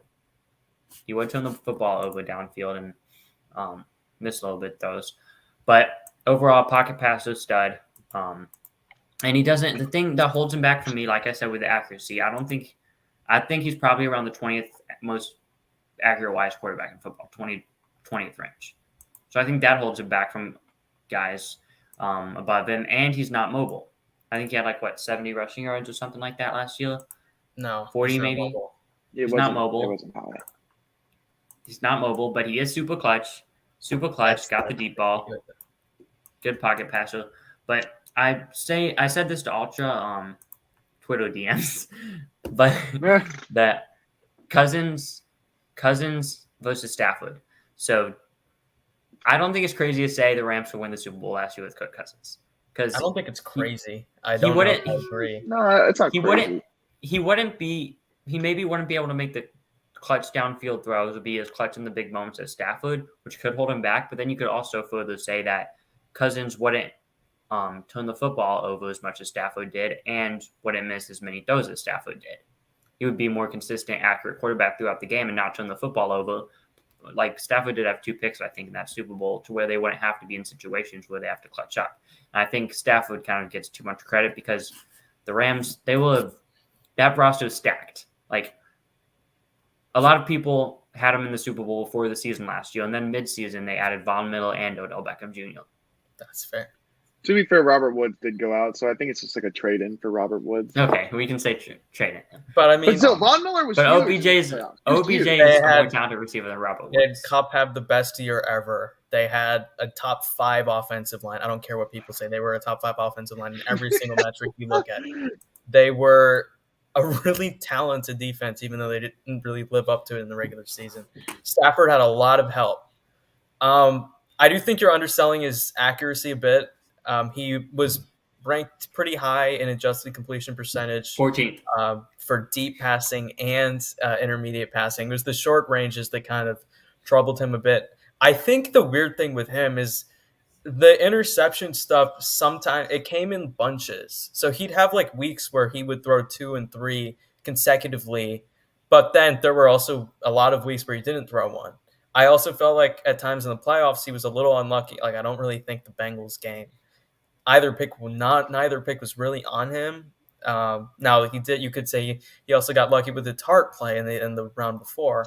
But don't let me to remind If me Tart about that. catches that ball, the 49ers in the Super Bowl, and they probably beat the Bengals. Why'd you have to remind me about that? I just But- got over it, man. Like, all right. he did throw 41 touchdowns last year. He was 3rd in yards per attempt. He was 3rd in yards. He was 6th in passer rating. He had a very strong This is statistical why they year. called him Matthew Stafford. But he won last year. That's the difference. And I think Yeah, that was Because he had the Rams roster. he is, but I think right now he's peaking as a player. I think this is the best we are going to see from Matt Stafford in the coming years. I don't really, think this is. I just- keep going. I just value his almost ceiling raising ability compared to some of the other guys that are better with short timing stuff, but can't make some of the throws he can. And his emotional discipline and extreme clutch ability late in games showed through time and time again in the playoffs last year. Ultra, your Georgia bull, your Georgia bias is showing right now. It is. That's Is all it? I'm saying. A little bit. But this is not a knock on Stafford, but it's weird to see that I had Stafford 11 last year, and now 12 after going to the Super Bowl. See, I had him 7th last year and 7th this year, but he's You had him strong. He's a much stronger 7 this year, I think, than last year. Lenny, what Because is I your remember, take? I think it was Mitch that was like saying something because I had him 11th last year. He's like, that's low, and so it's not that Mitch is the biggest I Stafford just low guy. on He Stafford, loves and him I'm more just than low me. on Stafford compared to others, I guess. It's hard for me not to like Stafford because he's so similar to Derek Carr in terms of his career path and just the person. But Derek Carr's better than Stafford. Okay, we'll get to that, which I love, by the way. But anyway, Stafford, to me, you look at a situation and you're like, yeah, of course he had a really good situation. Like let's not undersell it. It was probably the best situation in the NFL, opposed to maybe like the Niners. But anyway, I think it takes another quarterback though to do as good as he did this year. I think you're understanding a little bit how good he played this year, and just how in control I felt like he was in a lot of games is something you don't see from a lot of quarterbacks. And 12 is fine, but I think I'd personally put him a little higher just because of that control factor I think he has, which is The hard Bucks to game, find. both Bucks games were masterpieces. Oh yeah, he tore him And out, man. one last thing with Stafford before we move on: best quarterback in the league when blitzed. That is a real thing. What? He was. Oh yeah, I've seen It that. was just Ooh, amazing Kyler. when blitz last year. At number 11, you have your guy, Kyler Murray of the Arizona Okay, Cardinals. well, Now, you I don't know if had we can call him my guy anymore. I'll say what I had him last year. We'll get to that. yeah. So why? What is the reason you don't have him right in the top 10 right now? Okay, well, let's just go over where I've had Kyler Murray. So, over the last 2 seasons, after his rookie season, so 2 off seasons ago, I had him, I think, 11th or 12th, around this range. Then after last season, I had him top 5. I had him at 4. I remember that. Oh my god, I was so surprised. But okay, anyway, the thing with Kyler Murray is, I think I may have overrated his pocket ability last year, and now going back and seeing, I don't think he's become developed as a pocket passer since he's been in the league. I think he's still I mean, hate to say it, but does he struggle seeing over the middle of the field? Because that is a concern. Accuracy's solid, but his what really helps him be above a guy like Stafford is, I think he has even a better deep ball than Stafford. As good as Stafford is, I think Murray's is elite, and you factor in that Murray can do all that stuff on the run, and people do want to crap on Murray because of that one game or whatever playoff game. But I was watching the Rams. He was really bad in that game. Watching the Rams-Titans Sunday Night Football game for Matt Stafford. Stafford literally made the same throw in the end zone, getting tackled, turned around, throws it up, and it's pick six. Like Stafford did the same thing. Just Murray did it in the playoff game. Stafford did on Sunday Night Football. But anyway, that's pretty much my take on anti-Stafford agenda from Nick Gill. Mitch is probably going to watch this. Hey, I'm anti-Lance. You're anti-Stafford. Yeah. It's fine. We all got our bias. It's fine. Hey, I don't have anything against Matthew Stafford. I just think he's a little overrated. No, it's fine. That's fine. Yeah, Kyler Murray, I think I've had him 13th, and 12th. So I've been about the same on mine. He's been rising. He's been slowly rising a little bit just because he's been getting better as a passer, and I think that's pretty clear. He had the highest PFF grade on 20-plus yard throws or deep throws last season, 99.3. That is a blisteringly high grade. He was really good to start the year. He kind of tails off towards the end of the year. That might be another thing. The size factor with him is a little bit there, and size is a skill as much as people don't want to say it is. But it is interesting to me how much of the Cardinals' late season collapses are because of Kyler Murray. I do think he has some part to play in it. I also don't think his offense does him a ton of favors. Lenny, would you agree with that?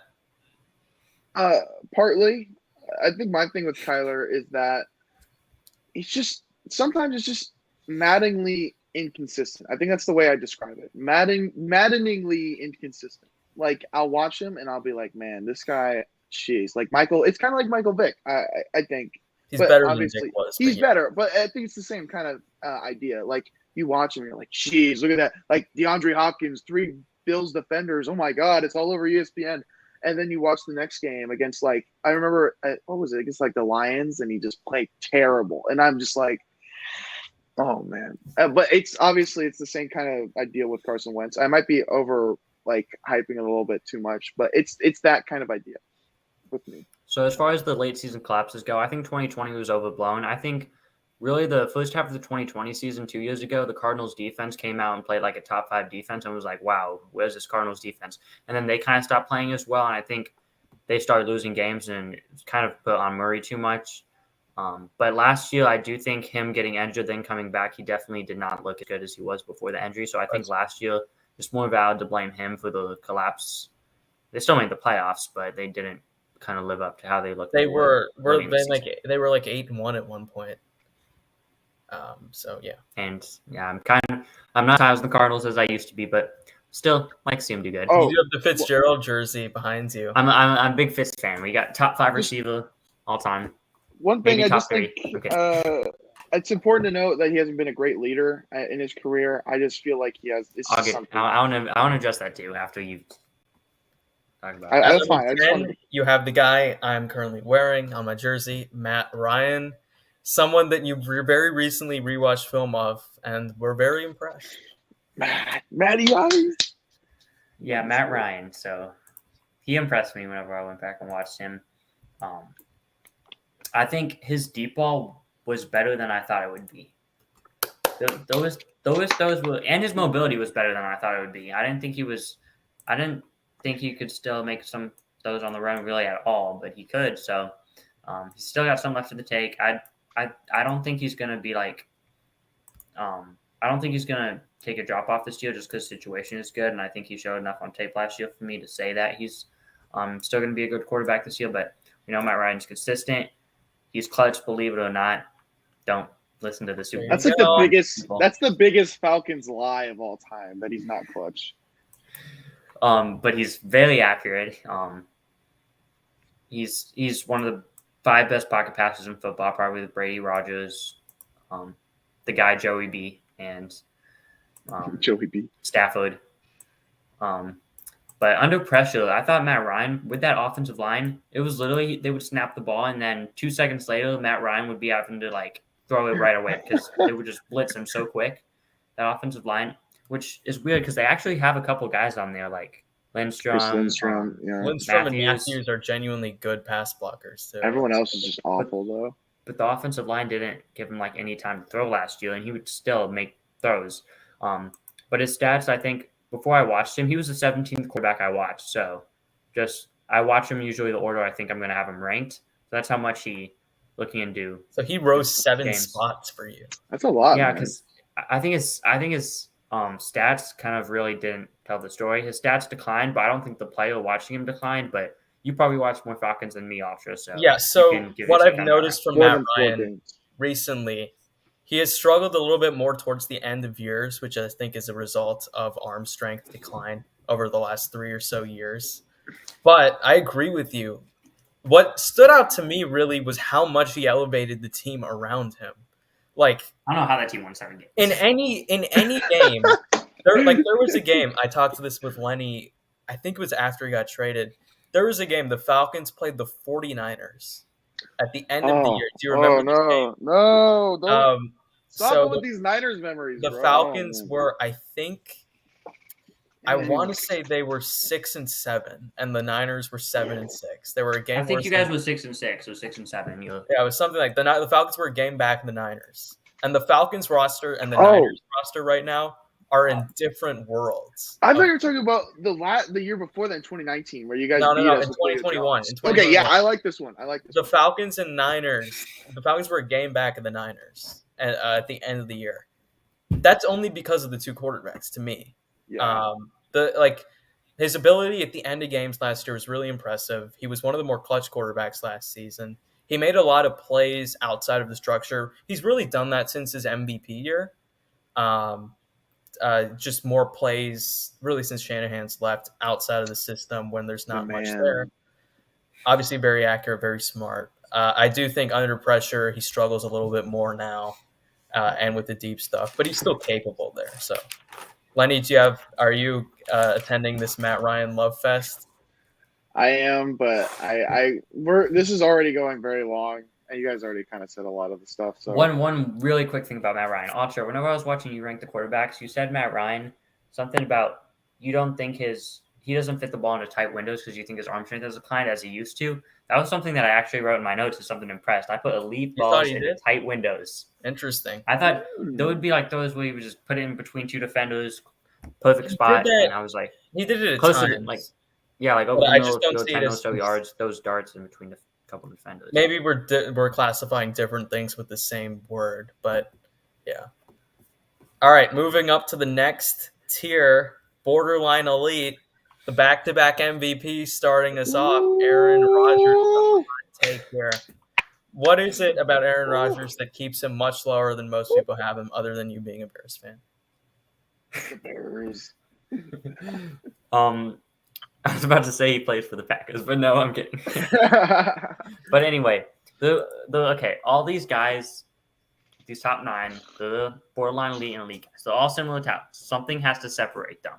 So for me, I don't care what the stats PFF grade says. Rodgers' deep ball has declined. It has declined. Okay, so we'll on that too, and. He's not as clutch as any of the 8 guys I have above him on this list. That Niners game, that playoff game, I don't know how they only scored 10 points. They scored on the first drive and didn't score the rest of the game. Now, not all that is on Rodgers, but it wasn't the snow. But there was times where he just was too conservative last year. And I think if I'm taking quarterback traits, and I don't want the guy who's not as clutch as the 8 guys above him. The guy who I think is not as good as a deep ball thrower as the 8 guys above him, and that includes the next guy who some people call a running back. But anyway, but let's talk about the good with Rodgers. There is good. He won MVP. He's 2 straight years. He's a top 5 accurate quarterback in football. That's still there in his game. I don't think it's like as good as it used to be, but it's still very good, top 5-ish, but it's not like best in football like it was probably a couple of years ago. But Anyway, his deep ball, I was 7 out of 10. As I just said, I think it's not quite to the other guys above him. It's not elite, but solid. I think he's up there with Brady and Burrow for the top pocket passer in football. Maybe throw Stafford into that conversation. Furry. Who? Huh? Oh, but anyway, okay. Rodgers going under pressure. Rodgers throwing under pressure. I was a little maybe too harsh on him last year for that because that one game, I forget which game it was. Was it the Bucs game the first time? But anyway, 2 years ago. But I think he's throwing under pressure. I don't think it's elite, but it's good. It's good. And his decision making on the football field is obviously top of the NFL. There's no debating that. I guess I won't be biased for that. Watch me. Although I don't think I'm biased with any of this evaluation. So,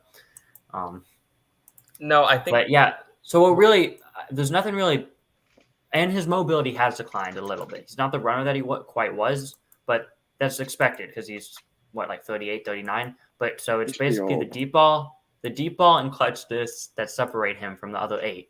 There has to be something that separates them, and I'm taking the other 8 guys before him. And I mean, it's not like it's crazy to say that because has he won a Super Bowl in the last 5 years? Is it crazy to say that with that roster, with Matt LaFleur, some people thought he was like no one. Well, no, I'm not going to say no one, but a lot of people did not have him top 5. Like there was a first take segment with Orlovsky a couple of years ago. Is Carson Wentz better than Aaron Rodgers? I remember being on that train 2 years ago. Yeah, wait, that was you were on that train. That was kind a real thing. After 2019, I thought Carson Wentz was a little better than Rodgers was. I kind of did. I I'm a little disappointed. I probably had him in the same range. But Ulster was the Carson Wentz stand. But anyway, that was before my time. I was a Carson Wentz guy. LaFleur has helped Rodgers out, but Rodgers is still good. That's why he's a top 10 quarterback. Just there has to be a separator, and I think he doesn't have the clutch into a deep ball, like I've said a million times, with the 8 guys above him. So that's my take on Rodgers. Say what you guys want. So he is so good to me at kind of balancing touch and power on his passes, which is what I think makes him so accurate. I think you might be undervaluing some of his trait, like his intelligence is really, it's Brady-like almost at this point. Yeah, it is. I do agree with you that, like, I agree with your sentiments, like with some of the criticisms. I had him 4th in football. The reason I didn't have him in the top 3 was because my criteria was, okay, so entering to win a championship next season, I would rather have Brady, Allen, and Mahomes because there have been too many times in the last 3 years where Rodgers in big games looks scared to make a throw and locks onto Devontae Adams.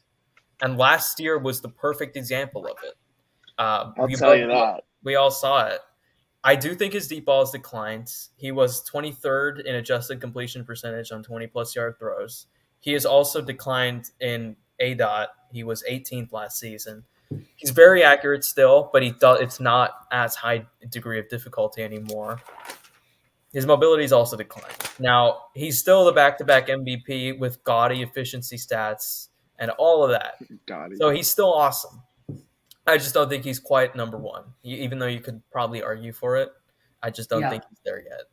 Last year I had Rodgers 3. I had Rodgers 3 last year. So it isn't, I guess it's not really biased. It's just I think his 2020 season was like all-time great. Well, I don't know if we can say all-time, but it was up there.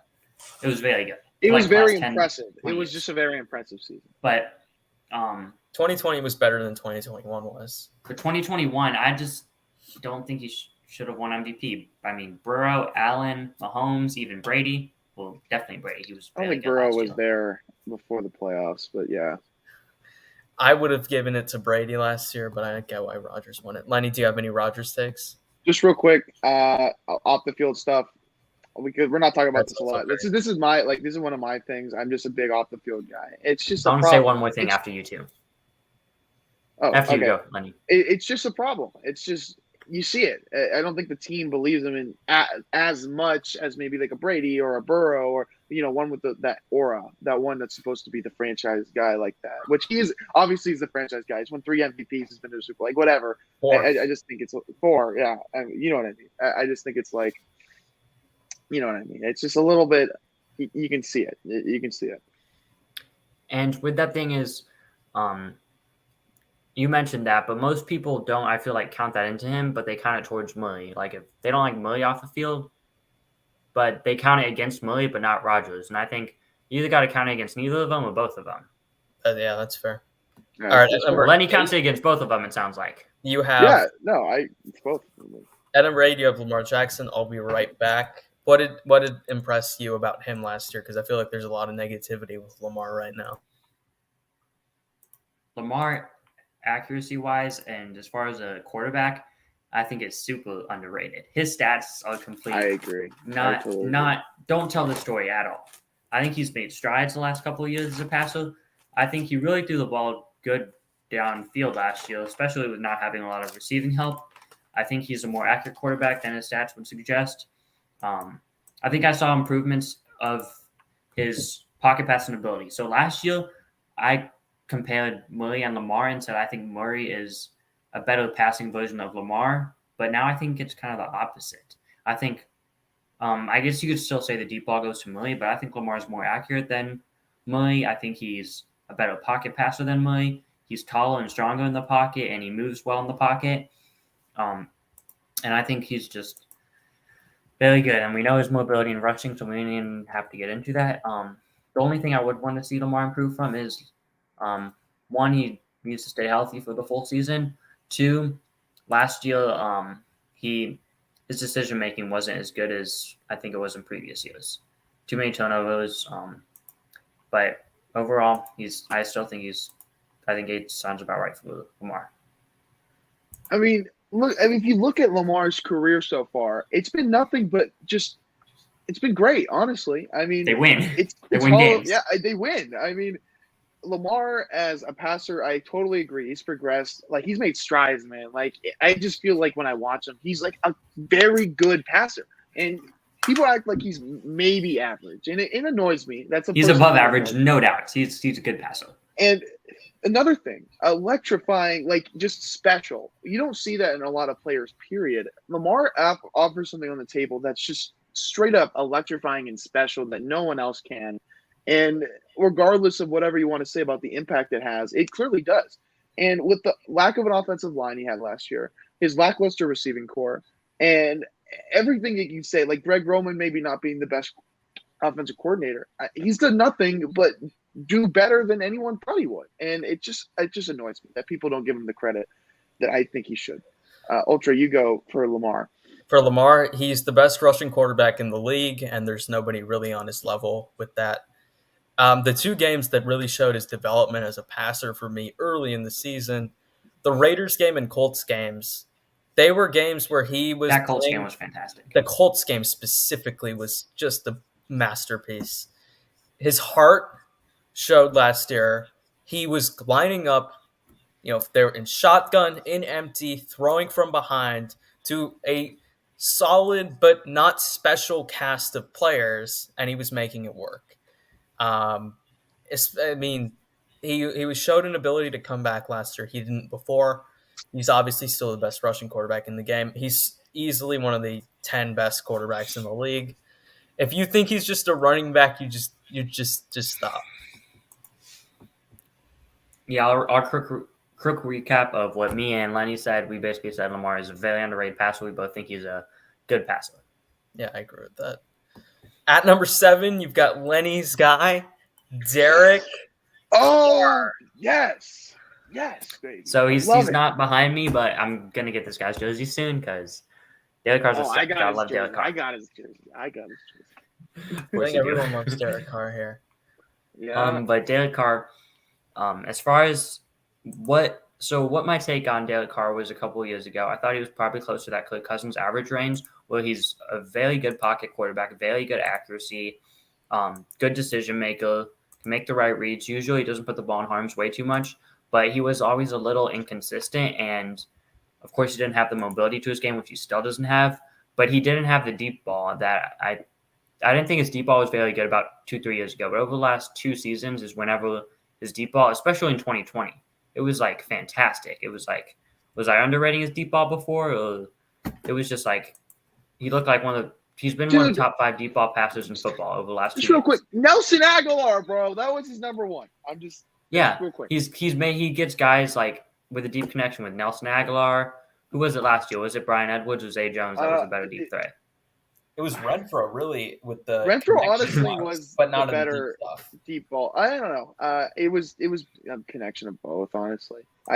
He wasn't really working with much either from that. That's another thing. No. But now that he has Adams, I think his numbers are going to show this year, and he's going to be in the MVP conversation.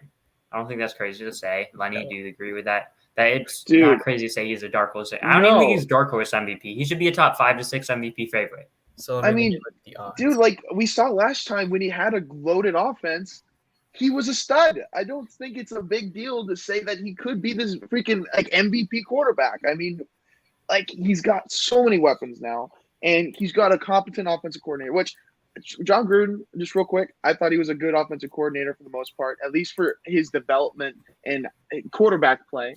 But Josh McDaniels is going to be at least as good as him, I think. And last year, he wasn't even dealing with John Gruden. He was dealing with a much worse version in Greg Olsen.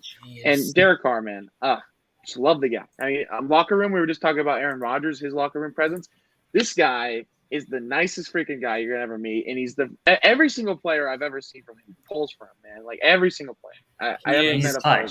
So he's currently 15th in MVP odds, which is – He's 15. Dude, wait, what? He's plus 3,300 on Vegas currently. He is. How is he 15? So Lenny, here's a couple. So Allen, Mahomes, Rodgers, Brady, Herbert, Burrow, Dak, Stafford, Russell Wilson, Kyler Murray, Dak winning MVP Lamar, Deshaun Watson. Oh my god. Jalen Hurts and Derrick Henry. Jalen Hurts. Derrick Henry over Carr? No, Henry and Carr are tied. They're tied. Oh, how are they even tied though? Like Henry put up 2,000 yards 2 years ago and didn't win. What's he gonna do? Put up 2,300 yards or something? You're banking on an Aaron Rodgers three-peat over Derek Carr with the guy that made You're banking on Deshaun Watson, who the league will do. Their absolute incentive is to not give Deshaun Watson any sort of rewards this season as better MVP odds than Derek Carr. Just insane. This guy has done so much at the line of scrimmage over the last 2 years. I do think there were a lot of areas in 2020 he was better at, and then in 2021. Yeah, like he was a better deep passer in 2020 than he was in 2020. 2020, he was arguably the best deep passer in football. In 2021, when he had Ruggs, though, he was electric. I'm just going to say that. But in 2021, the leadership showed through. He elevated teammates more in 2021. The game, I think, has kind of slowed down for him a lot over the last 2 years. And he's someone that I think has always been very talented, but has not always made those tried to make those downfield throws. Now he has found the perfect combination of making smart throws, smart reads, smart decisions, while also taking risks that aren't too risky. His defenses have sucked every single year. And he elevates his team as much as anyone in the league right now. And then the year he gets an average. Was very good yeah, too. Super clutch. At number 6, speaking of clutch, Tom Brady. This is one that I think Mitch is not going to be a huge fan of. No, he will not. Okay, let's get into this ranking. Let's just get into the me and Lenny both think he's the guy who's the best in football right now. So, we both have him one.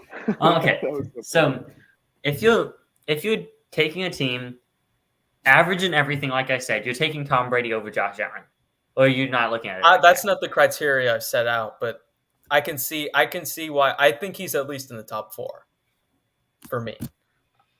I just think about Brady. You think whenever what's Lenny doing? I don't know. I'm just like making faces. You think after 2019, when a lot of people didn't have him in the top 5, you think he's improved as a quarterback since then, or the situation has? He is. I think both. I think he I takes don't. more risks now. I think he's overall smarter. I think he's probably a smarter player than he was actually in 2019. He's the last 2 years has gotten to levels mentally I'm not even sure if Peyton Manning has reached, and that's saying so from someone who owns a Peyton Manning jersey. He has, to me, his leadership is shown through. So yeah, I would say he's a better quarterback, maybe by 10-15% than he was in 2019. Obviously, the situation has helped his stats look that way. But I would also say, yeah, he might actually be better. His arm actually looks a little better than it did in 2019 too. So I'm going to quickly run through my criteria for Brady. So accuracy wise, 14 out of 15. So that finished second behind Joe Burrow. Deep ball wise, 8 out of 10. Pocket presence, 7 out of 7. Throwing under pressure, 5 out of 7. Oh, 7 out of 7. My bad. That's probably 5 out of 7. Throw on run ability, 1 out of 5. Intelligence, 5 out of 5. Rushing ability, 2 out of 5, because it did improve last year, believe it or not. He was actually like, he That's could I run a remember little last year. I remember that play against most the rushing Patriots. yards since 2011 last year. Wait, really? Oh my god. And then clutchness, 4 out of 4. Consistency, 3 out of 3. Availability, 3 out of 3. And that finished 6 on my criteria. So if you look at it as, I kind of bank him down because of in the modern day quarterback, the run just kills him. The throw on the run does kill him. But so the only way for him to be elite into the category with the top 4 for me is if he was probably the most accurate quarterback in football, which I have him second, and his deep ball would have to be a 10 out of 10 instead of an 8 out of 10. So he basically have to be. If I were doing that, I would put his deep ball at a 9 probably. But fair enough. It was I think I had a 10 last year, so last year, the 2020 season. And then his throwing to pressure is a 5 out of 7. I think that's fair. If that's fair. He's not. I don't think he's really showed. I don't really think he's showed over the last 2 years that's like elite. It's not bad, but I don't think it's elite. But so basically, I look at him as in the pocket, elite and everything, just taking the rush in account and the mobility, which other guys above him have. You bump that down, puts him in the borderline elite. So for him to still be an elite for me without the mobility, I basically need him to be like basically perfect. And then it may be harsh, but I basically would need him to be the most accurate, the best deep ball, one of the top 5 under pressure, along with he's already one of the top 1 or 2 intelligence-wise on the football field, to still be elite without the mobility. So, call it flawed, but that's how I see Brady. Are you just going to get into the off-field stuff now with him too? Who, me?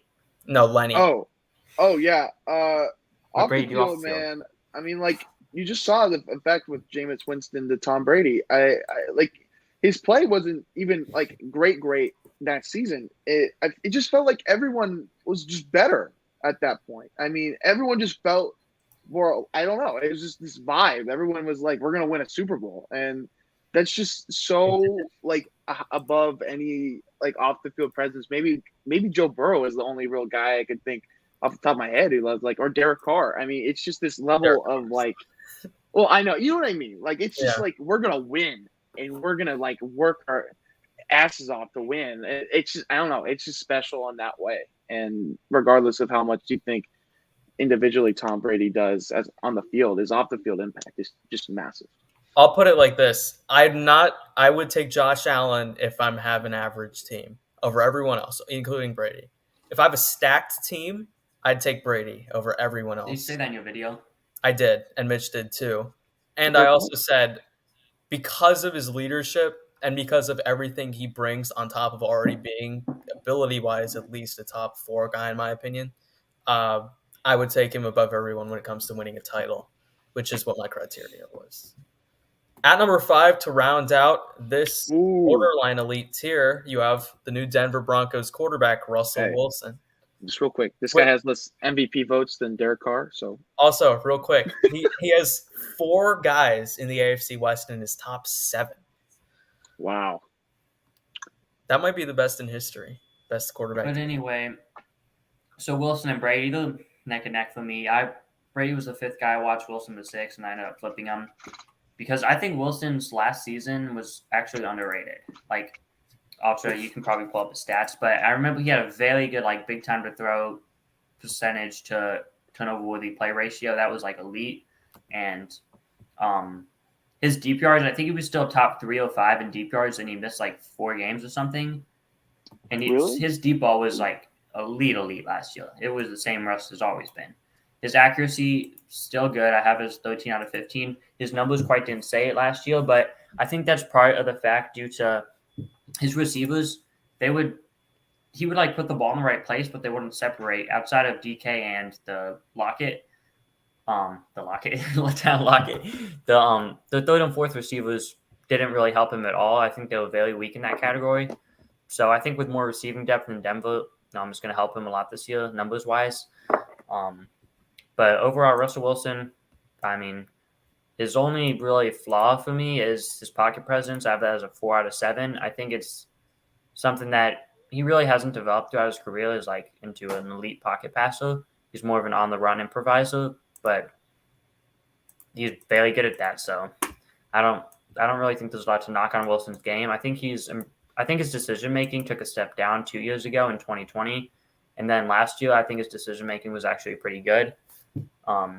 He was 6th lowest turnover-worthy play percentage. So I think just needs to be a little bit more consistent. I don't think he's really going to develop as a pocket passer at this point in his career, but I think he's good enough to say he's top 5 quarterback, borderline elite. Wouldn't shock me if I have him in the elite next year.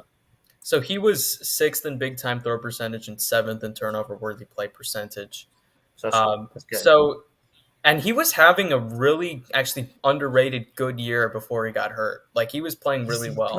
He threw like 24 touchdowns still. He missed 4 games? Yeah, he had a good year. He was still, let me see, he was very high in passer rating. I know that. He was 4th in passer rating last season. So he had a good year. I think contrary to games because he got injured. Yeah, at least before he got hurt. I do think he's declined a bit from where he was a few years ago, but I still think he's more than capable of playing championship caliber football. Does Lenny agree with that? Yeah, I do think so. Part of me is a little discouraged just by the situation. I don't think the Broncos receivers are bad. I just don't think the coaching is going to be what it needs to be like a Super Bowl contender. Anyway, we're talking about Russell Wilson. We're not talking about the Broncos. As a Niners fan, I've only been a Niners fan and a Raiders fan since 2018, 2019.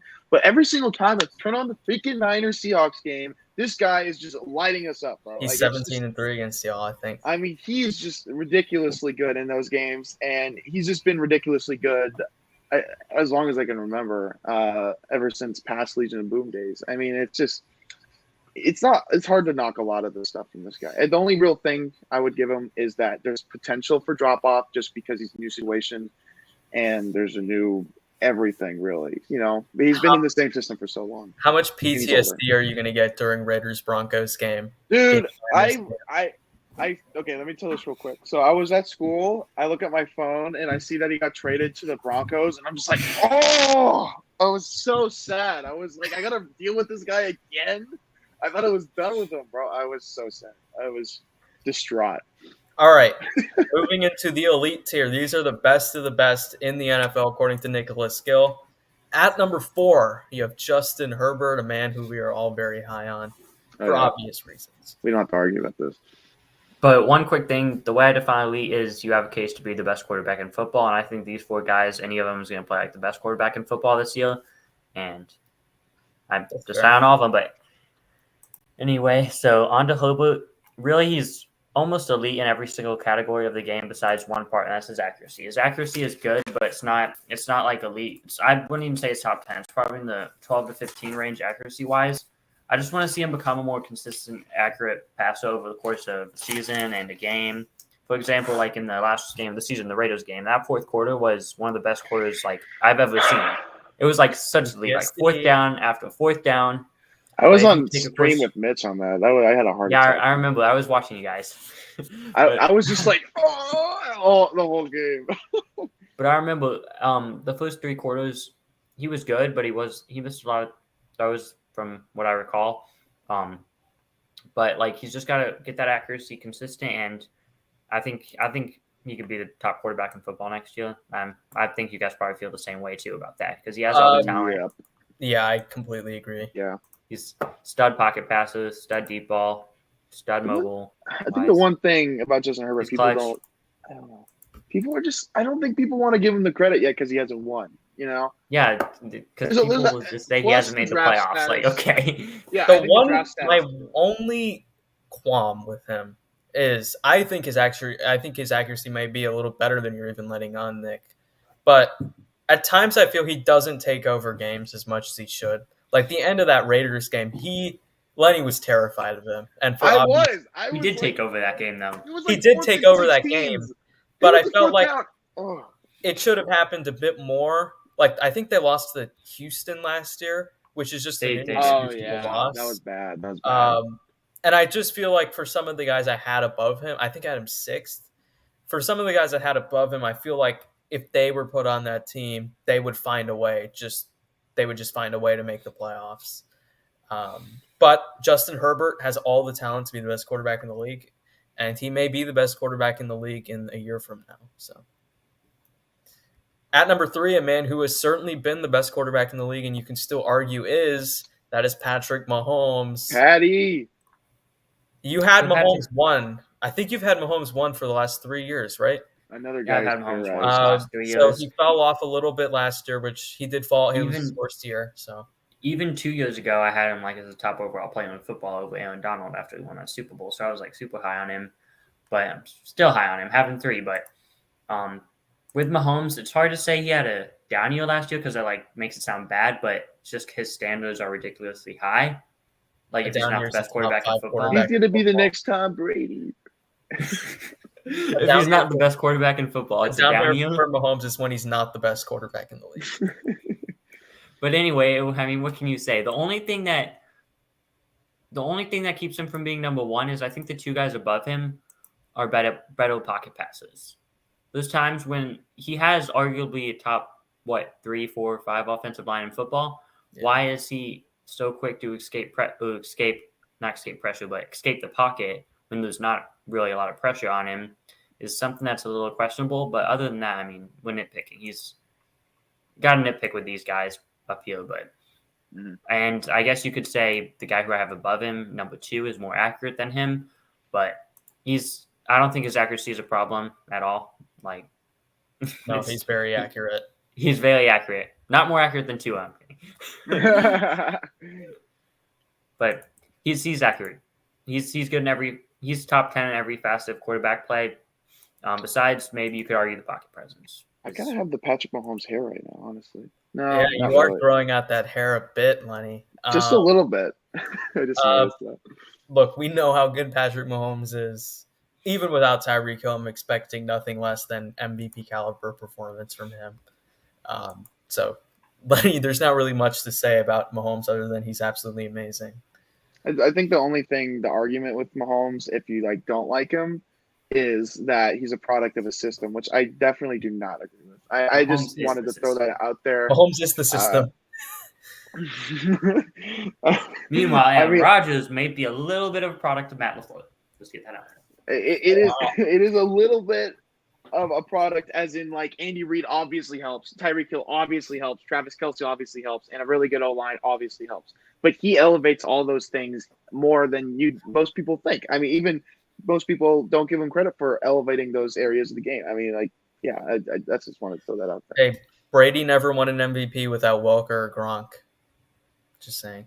Without Tyreek Hill, it's going to be different. But I think actually the big body receivers that they have now is actually going to it might be good because I've been telling their camp their receivers are underrated. I don't know why this guy thinks they're just going to crumble offensively. They could be good with those big body receivers.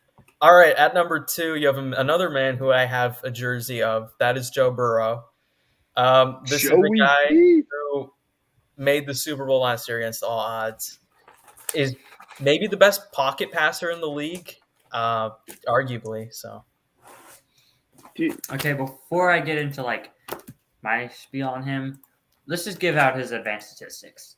PFF grade 2nd, adjusted completion percentage 1st, deep yards 4th, kept clean pocket grade 1st, throwing under pressure grade 6th, turnover worthy play percentage 5th lowest, and then his rush yards were only 25th, but I think he's a better runner than that stage. I just don't think he ran a ton last year. Also, who cares either?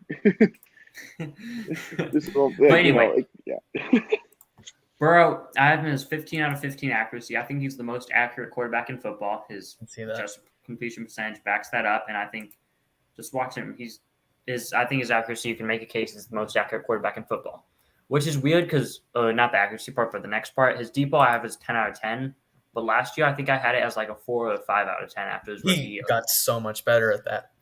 Jamar Chase helps. Okay, in college it was good, and then last year it didn't look good, but he was good before, so I was like, I don't think it's Joe Burrow's not good at deep ball. Just something didn't click in his rookie year. So I think the credit goes a lot to Jamar Chase and to him, but I don't think it's all on Jamar Chase because I still think he's a good deep ball passer. But pocket presence, 7 out of 7. I think he's up there with Rodgers and Brady for the top in football. Throwing under pressure, good. Throwing run ability, he's not elite, but he's definitely good at that. Same with rushing. Intelligence, he's pretty smart quarterback. Doesn't seem to. I think his interception total was. It's very misleading. Misleading because turnover worthy play percentage was 5th lowest. He's got the clutch factor. He's consistent, and he took the Bengals to the Super Bowl. Come on now. That's all you really needed to say. He took the Bengals to the Super Bowl. Another thing with his advanced stats to back up the accuracy point, he was first in football in completion percentage over expected, which is basically how much better are you opposed to what an average quarterback would do with the throws you're attempting. He was the best in football at that. So Joe Burrow, I'm all in on. I don't know if I'd have him second, but he could be that next year. I'm just confused. So some people it's weird because people with Justin Herbert are like, he doesn't win. And then with Burrow, they're like, they don't want to credit him for some reason. Oh, yeah, people are weird. And it's people choose what they want to fuel their narrative, and there's always going to be that hole people can look at. And maybe it's because he's not like as flashy as an Allen or Mahomes, but I think he has all the traits, stats back it up. A lot of a young Tom Brady, just not. That's what I was going to say. But I think he's better than Brady was in the mental aspects, even.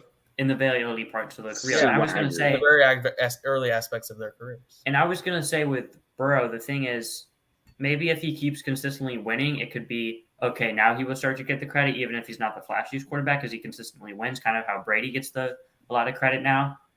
Well, it took him winning outside of Belichick after 20 years with Belichick or whatever to finally get everyone on his side pretty much, but I think some people still out there that were I think the Tampa Super Bowl.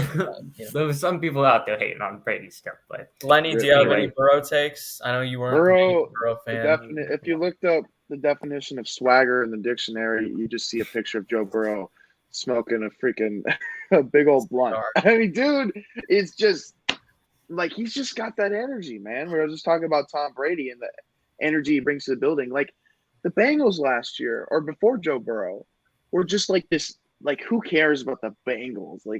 I don't even whatever, the Bengals, they live in Ohio. And then he comes along and it's man, I kind of want to watch the Bengals now. I just want to see what's going on with Joe Burrow. It's just, he has this infectious attitude, man. I don't know what it is, man. I don't know how maybe it's just from being from Louisiana. I don't know.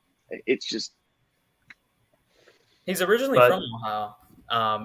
That's right. I mean, in Louisiana for LSU for 2 years, but I'm going to say. But the Bears did beat the Bengals last year. Just remember that. We beat the Bengals. They lost to the Bears and Jets and made the Super Bowl.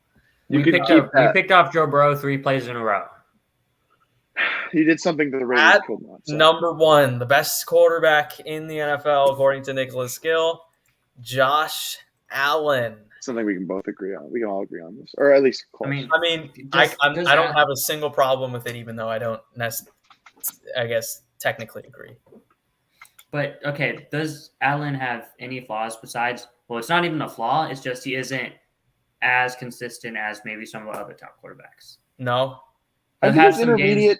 It's a little overrated, just a tiny bit. I don't know if it's not a flaw. It's just kind of something I noticed. His intermediate game. I mean, yes, but you asked me. Okay, I nitpick because you asked me to nitpick. Right? That playoff game sealed it for me. Josh Allen's my top quarterback in football. The 2 playoff games. Which playoff game? The 2 playoff games. The playoff run. But the Patriots game. The Patriots. You scored a touchdown on every single drive against Bill Belichick's defense up in that cold weather in Buffalo. That's I mean, I know it wasn't snowing, but I know still. one of his knocks was that he didn't play good in cold weather. Or like before that. I remember I picked the Pats in that game because I'm like, okay, Allen doesn't play Lenny good in picked cold them weather. too. I remember. And I remember I did hearing it that too. I did the same Pats thing. practiced outside in the cold and the Bills practiced indoors, and I was like, what? What are the Bills doing? And then the Bills just blow them out, and I was so confused. That was They one of our blew him first out as a episodes. 17. Ultra, that was one of our first episodes. I remember. I was like, let's go Patriots. And then they just. Yeah, you were a big Pats Oh, guy. my God. Josh Allen, he's an alien.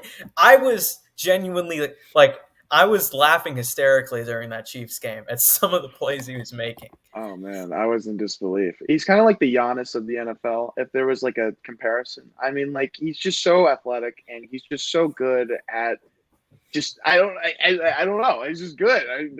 It's hard to like this. You just watch the games. He looks good, man. Nick, what do you think puts him over everyone else?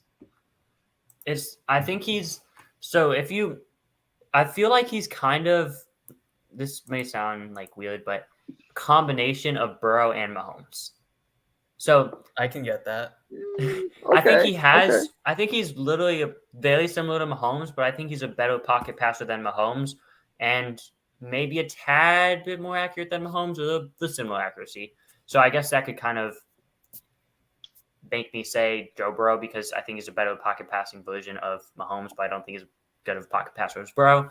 So I think just you combine the fact that he has all that crazy backyard football stuff that Mahomes has, but I think he's a better pocket passer over Mahomes. 90% of the pocket passer Burrow is with Mahomes, with 110% of Mahomes physically, essentially. Basically.